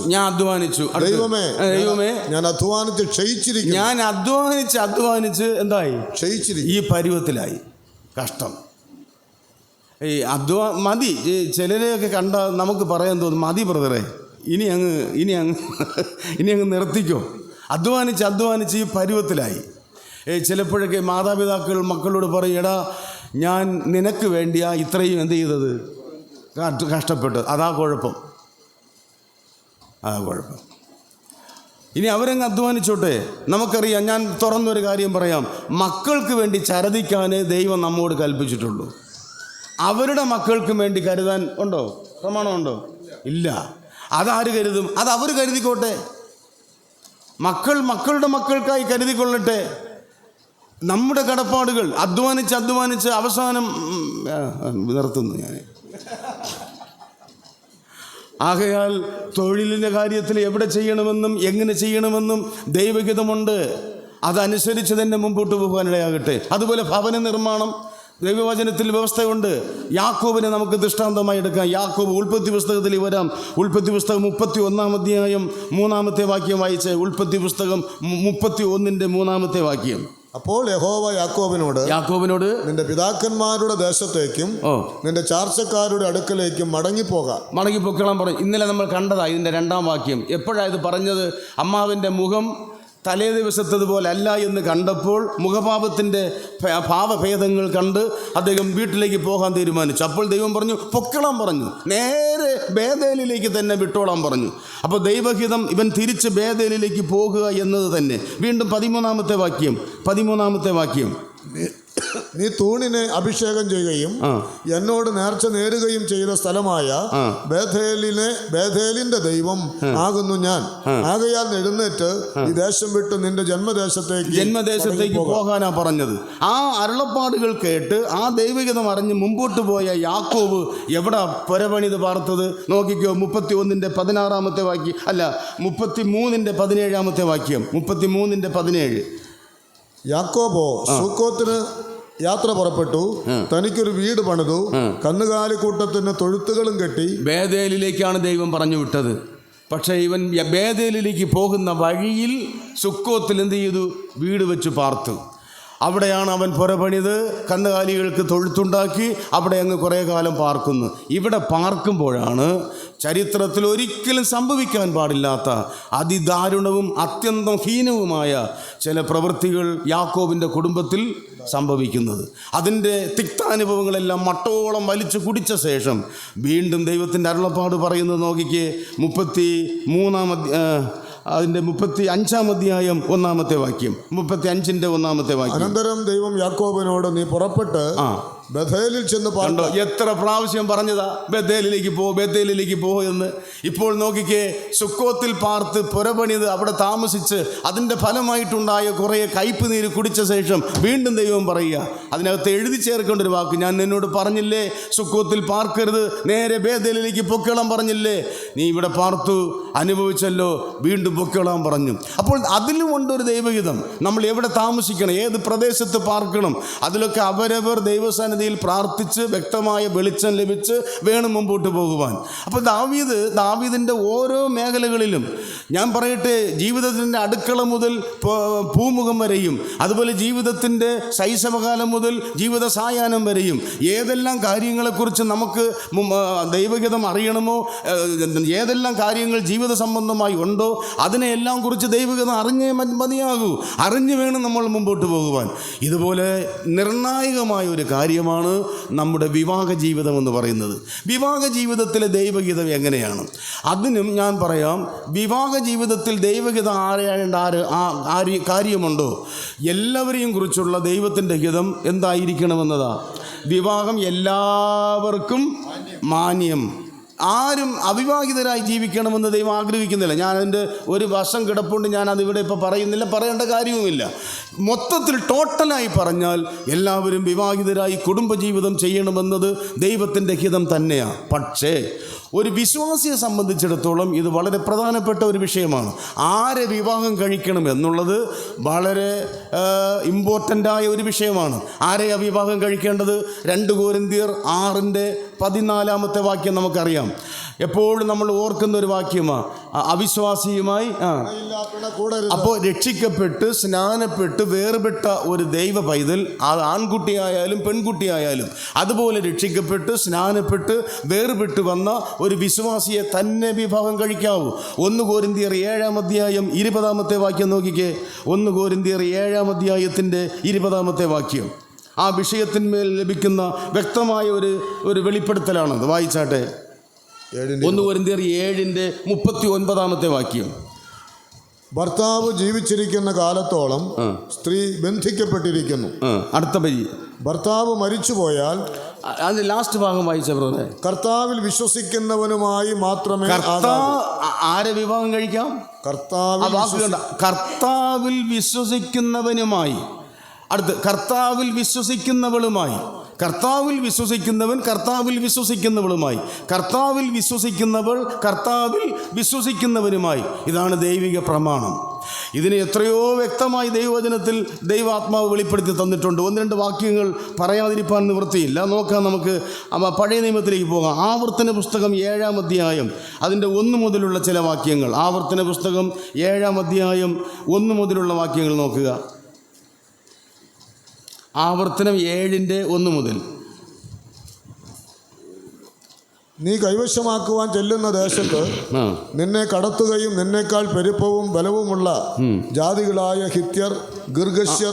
നമുക്ക് സമയലാഭത്തിന് വേണ്ടി അതിന്റെ 3-ാം വാക്യത്തിലേക്ക് വരാം. 3-ാം വാക്യം. അവരുമായി വിവാഹ സംബന്ധം ചെയ്യരുത്. സഹോദരി സഹോദരന്മാരെ, എല്ലാവരും വളരെ അവരവരുടെ വേദപുസ്തകത്തിലുള്ള ഒരു പ്രയോഗമാണ്. കരുതിക്കൊള്ളുക. ഒരു വിവാഹ ജീവിതത്തിനായി ഒരുങ്ങുന്നുവെങ്കിൽ, അതിനുവേണ്ടി ഒരു ചിന്ത ഹൃദയത്തിൽ വന്നുവെങ്കിൽ, നിങ്ങൾ അതിനുവേണ്ടി പ്രാർത്ഥിച്ചു കൊണ്ടിരിക്കുന്നുവെങ്കിൽ, കുറച്ചുകൂടെ ദൈവാത്മാവ് നിങ്ങൾക്ക് വെളിച്ചം തരട്ടെ എന്ന് ഞാൻ പ്രാർത്ഥിച്ചുകൊണ്ട് പറയുകയാണ്. അവരുമായി അവിടെ കുറേ ജാതികളുടെ പേര് പറഞ്ഞിട്ടുണ്ട്. അവിശ്വാസികളായ, വിഗ്രഹാരാധികളായ, ദൈവിക പ്രമാണങ്ങൾ ലംഘിച്ച് നടക്കുന്നവരായ, ആത്മീകമായ ബോധമില്ലാത്തവരായ ആളുകളുമായി ഒരു വിശ്വാസി വിവാഹ സംബന്ധം കൂടരുത് വ്യക്തമായി അവിടെ പറഞ്ഞിരിക്കുക. എന്നിട്ട് ഈ പ്രമാണം ഇവർ പാലിച്ചുവോ? നോക്കിക്കേ, എസ്രായിയുടെ പുസ്തകത്തിലേക്ക് വരാം. എസ്രായിയുടെ പുസ്തകം അതിൻ്റെ 9-ാം അധ്യായത്തിലേക്ക് വരാം. എസ്രായിയുടെ പുസ്തകം അതിൻ്റെ 9-ാം അധ്യായം 1-2 വാക്യം നോക്കിക്കേ. 1-2 വാക്യം. അതിന്റെ ശേഷം പ്രഭുക്കന്മാർ എൻ്റെ അടുക്കൽ വന്നു. ഇസ്രായേൽ ജനവും പുരോഹിതന്മാരും ലേവ്യരും ദേശനിവാസികളോട് വേർപെടാതെ അവരുടെ മ്ലേച്ഛതകളെ ചെയ്തു വരുന്നു. അവരുടെ പുത്രന്മാർ അവർ തങ്ങൾക്കും തങ്ങളുടെ പുത്രന്മാർക്കും ഭാര്യമാരായി എടുത്തതുകൊണ്ട് വിശുദ്ധ സന്തതി ദേശനിവാസികളോട് ഇടകലർന്നു പോയി. ആരെ പുത്രന്മാരായി പുത്രിമാരായി എടുത്തതുകൊണ്ട്? അവിശ്വാസികളുമായിട്ടുള്ള കാര്യം. അതുകൊണ്ട് വിശുദ്ധ സന്തതി ദേശനിവാസികളോട് എന്ത് ചെയ്തു? ഇടകലർന്നു. ഒരു അവിയൽ പരുവത്തിലായി. അവർ വിശുദ്ധ സന്തതി അവിശ്വാസികളുമായി ഇടകലർന്നു പോയി. ഇപ്പോൾ രക്ഷിക്കപ്പെട്ടതാണോ അല്ലയോ എന്ന് പോലും മനസ്സിലാക്കാൻ കഴിയാത്ത അവസ്ഥയിൽ അവർ ആയിപ്പോയി. എന്നിട്ട് ഈ വിഷയം 10-ാം അധ്യായം 2-ാം വാക്യത്തിൽ എങ്ങനെയാ പറയുന്നത്? എസ്രാ 10-ന്റെ 2-ാമത്തെ വാക്യം നോക്കിക്കേ. അപ്പോൾ ഏലാമിന്റെ പുത്രന്മാരിൽ ഒരുവനായ യഹീയേലിന്റെ മകൻ ശെഖന്യാവ് എസ്രയോട് പറഞ്ഞത്, നാം നമ്മുടെ ദൈവത്തോട് ദ്രോഹം ചെയ്ത് ദേശനിവാസികളിൽ നിന്ന് അന്യജാതിക്കാരികളെ വിവാഹം ചെയ്തിരിക്കുന്നു. വളരെ ശ്രദ്ധിക്കുക. അവിശ്വാസിയായ ഒരാളിനെ ഒരു വിശ്വാസി വിവാഹം കഴിച്ചാൽ സംഭവിക്കുന്നത്, ആ ആള് ദൈവത്തോട് എന്ത് ചെയ്യുന്നു? ദ്രോഹം ചെയ്യുന്നു. അതിൽ പരം ഒരു വാക്ക് പറയാൻ പറ്റത്തില്ല. അത് ദൈവത്തോട് കാണിക്കുന്ന ഏറ്റവും വലിയ ദ്രോഹമാണ്. ഇന്ന് നമ്മുടെ മധ്യേ സംഭവിക്കുന്ന ചില കാര്യങ്ങൾ വളരെ എൻ്റെ ഹൃദയത്തെ വേദനിപ്പിക്കുന്ന നിലയിൽ ഞാൻ ചിലത് പറയട്ടെ. വളരെ വർഷങ്ങളായി രക്ഷിക്കപ്പെട്ടു, സ്നാനപ്പെട്ടു എന്ന് മനസ്സിലാകാവുന്ന വിധത്തിൽ സഭാബന്ധത്തിൽ തുടരുന്ന ഒരുപാട് സഹോദരങ്ങൾ ആ കാഴ്ചപ്പാടെല്ലാം നഷ്ടപ്പെടുത്തിക്കൊണ്ട് വിവാഹ ജീവിതത്തിൽ വരുമ്പോൾ മറ്റും പല ബന്ധങ്ങളിലേക്ക് പോകുന്നു. അവർ ചോദിക്കുന്നൊരു ചോദ്യം, എൻ്റെ ജീവിതമാണ്, എൻ്റെ ലൈഫാണ്, എനിക്കൊരു തീരുമാനം എടുക്കാൻ അവകാശമില്ലേ? ഞാൻ എന്ത് ഉത്തരമാണ് ഇതിനകത്ത് പറയുവാനുള്ളത്? യുവാക്കളോട് സ്നേഹത്തോടെ, മക്കളോട് എന്ന വണ്ണം, അപ്പൻ മക്കളോട് എന്ന വണ്ണം പറയും പോലെ പറയട്ടെ, നിങ്ങൾക്കൊരു തീരുമാനമുണ്ട്, നിങ്ങൾക്ക് സ്വാതന്ത്ര്യമുണ്ട്. പക്ഷേ ആ സ്വാതന്ത്ര്യം നിങ്ങൾ ഏറ്റെടുത്തിരിക്കുന്ന വിശ്വാസത്തിനും ഏറ്റെടുത്തിരിക്കുന്ന ഉപദേശ സത്യങ്ങൾക്കും വിരുദ്ധമാകരുത്. ആ വിഷയങ്ങൾക്ക് വിരുദ്ധമാകാത്ത ഒരു തീരുമാനമെടുക്കാൻ നിങ്ങൾക്ക് കഴിയട്ടെ. ഇപ്പോൾ ഈ ക്യാമ്പുകളിലൊക്കെ ക്വസ്റ്റ്യൻ ബോക്സുകളിൽ വരുന്ന ചോദ്യമൊക്കെ വളരെ വിചിത്രമാണ്. പണ്ടൊക്കെ ക്യാമ്പുകളിലെ ക്വസ്റ്റ്യൻ ബോക്സുകളിൽ വരുന്ന ചോദ്യം എന്തുവാ? പരിശുദ്ധാത്മാവിൻ്റെ അടയാളം അന്യഭാഷയാണോ? അല്ലെങ്കിൽ കൃപാവരങ്ങൾ ഇന്നതാണോ? അതാണോ? ഇതാണോ? രക്ഷ നഷ്ടപ്പെടുവോ? കിരീടങ്ങൾ എത്രയുണ്ട്? ഇതൊക്കെയാണ്. ഇപ്പോഴത്തെ ചോദ്യം എന്നാണെന്നറിയാമോ? ഈ കിരീടങ്ങളെല്ലാം പഠിച്ചു കഴിഞ്ഞു, ഇനി അങ്ങ് പഠിക്കാനൊന്നുമില്ല. ഇപ്പോഴത്തെ ചോദ്യം, പ്രണയ വിവാഹം ശരിയാണോ? ഇനി അടുത്ത്, ഇതുപോലെ നമ്മളെപ്പോലെ വിശ്വാസത്തിൽ വന്ന വേറൊരു വിശ്വാസിയെ പ്രണയിച്ച് കല്യാണം കഴിക്കാമോ? തമ്പുരാനെ, ചോദ്യങ്ങളാണ്. പിന്നെയുള്ള ചോദ്യങ്ങളൊന്നും ഇവിടെ പറയാൻ എനിക്ക് പറ്റുന്നില്ല. അത്ര ഒരു അവസ്ഥയിൽ നമ്മൾ ചെന്നെത്തി നിൽക്കുകയാണ്. ഇനി ഞാൻ അതിന് ഉത്തരം പറയാം. ഇത്തരം ഒരു ചോദ്യം തന്നെ ഉണ്ടാകുന്നത് എന്തുകൊണ്ടാണ്? അതാണ് അതിൻ്റെ ഉത്തരം. മനസ്സിലായോ? ഇത്തരം ഒരു ചോദ്യം ചോദിക്കുന്നതിന് ആ ആളിനെ പ്രേരിപ്പിക്കുന്ന ചേതവികാരം എന്താണ്? അതുതന്നെയാണ് അതിന് ഉത്തരം. മനസ്സിലായി കാണും നിങ്ങൾക്ക്? മനസ്സിലായോ? ഞാൻ പറയട്ടെ, ഞാൻ വിവാഹം കഴിക്കുന്നത് ദൈവഹിതമാണെന്ന് ചോദിക്കേണ്ട ഒരു കാര്യവും ആർക്കുമില്ല. എന്താ കാര്യം? അത് ദൈവഹിതമാണ്. പക്ഷെ അനുബന്ധ സംശയങ്ങൾ വരുന്നത് അരുതെന്നുള്ള ചിന്ത, അരുതെന്നുള്ളൊരു പ്രമാണം ഉള്ളിലുള്ളത് കൊണ്ടല്ലേ. അതുപോലെ തന്നെ ചിലർ ഈ പ്രണയബദ്ധരായിട്ട് മറ്റ് സമുദായങ്ങളിൽ നിന്നുള്ള പെൺകുട്ടികളൊക്കെ കല്യാണം കഴിച്ച ഈ ദിവസങ്ങളിൽ നമ്മുടെ സമൂഹം വിട്ടു പോയ പല സംഭവങ്ങൾ വരിക. അപ്പോൾ അവിടെയുള്ള സഭാ നേതൃത്വത്തിൽ 2-3 പേരോട് ഈ ദിവസങ്ങളിൽ സംസാരിച്ചപ്പോൾ അവർ പറഞ്ഞു, ബ്രദറെ, ഞങ്ങളത് കണ്ണടച്ചതാണ് എന്ന് പറഞ്ഞാൽ ഞങ്ങളതിനെ അനുവദിച്ചിട്ടില്ല, ഞങ്ങൾക്ക് അതിനകത്തൊരു പങ്കും ഉണ്ടായിട്ടില്ല. അവർ തന്നെയാണ് നടത്തിയത്, ഞങ്ങൾ അതിനെ എതിർത്തില്ല. അതിൻ്റെ പേരിൽ കുടുംബത്തെ മുടക്കിയില്ല. ആ പേരിൽ നീ ഇനി ഈ ഹോളിനകത്ത് കയറരുതെന്ന് പറഞ്ഞില്ല. അങ്ങനെ ഒന്നും ഞങ്ങൾ പറഞ്ഞില്ല. അതിന് പൂർണ്ണ സ്വാതന്ത്ര്യം ഞങ്ങൾ കൊടുത്തു. ഞങ്ങൾ അതിൽ നിന്ന് എന്ത് ചെയ്തു നിന്നു? വിട്ടുനിന്നു. അത്രയേ ഉള്ളൂ. ഇനി അങ്ങനെയെങ്കിലും ഒരു സൗകര്യം, അങ്ങനെയെങ്കിലും ഒരു ഔദാര്യം ഞങ്ങൾ കാണിച്ചത് എന്തുകൊണ്ടെന്നറിയാമോ ബ്രദറെ? ഇവൻ എന്ത് ചെയ്യരുത്? നാളുകളിലെങ്കിലും പിന്നീടെങ്കിലും ചെയ്തു പോയ കുറ്റത്തെക്കുറിച്ച് അനുദപിച്ച് മടങ്ങി വരട്ടെ എന്നുള്ള ആ ഒരു ഔദാര്യം ചെയ്ത അത്രയെങ്കിലും വിട്ടുകൊടുത്തത്. ഇത് സംഭവിച്ചത് എന്താണെന്നറിയാമോ? വന്ന വെള്ളം നിന്ന വെള്ളത്തെ അങ്ങനെയാണ്. വളരെ വേദനയോടെ ഞാൻ ഓർപ്പിക്കാം.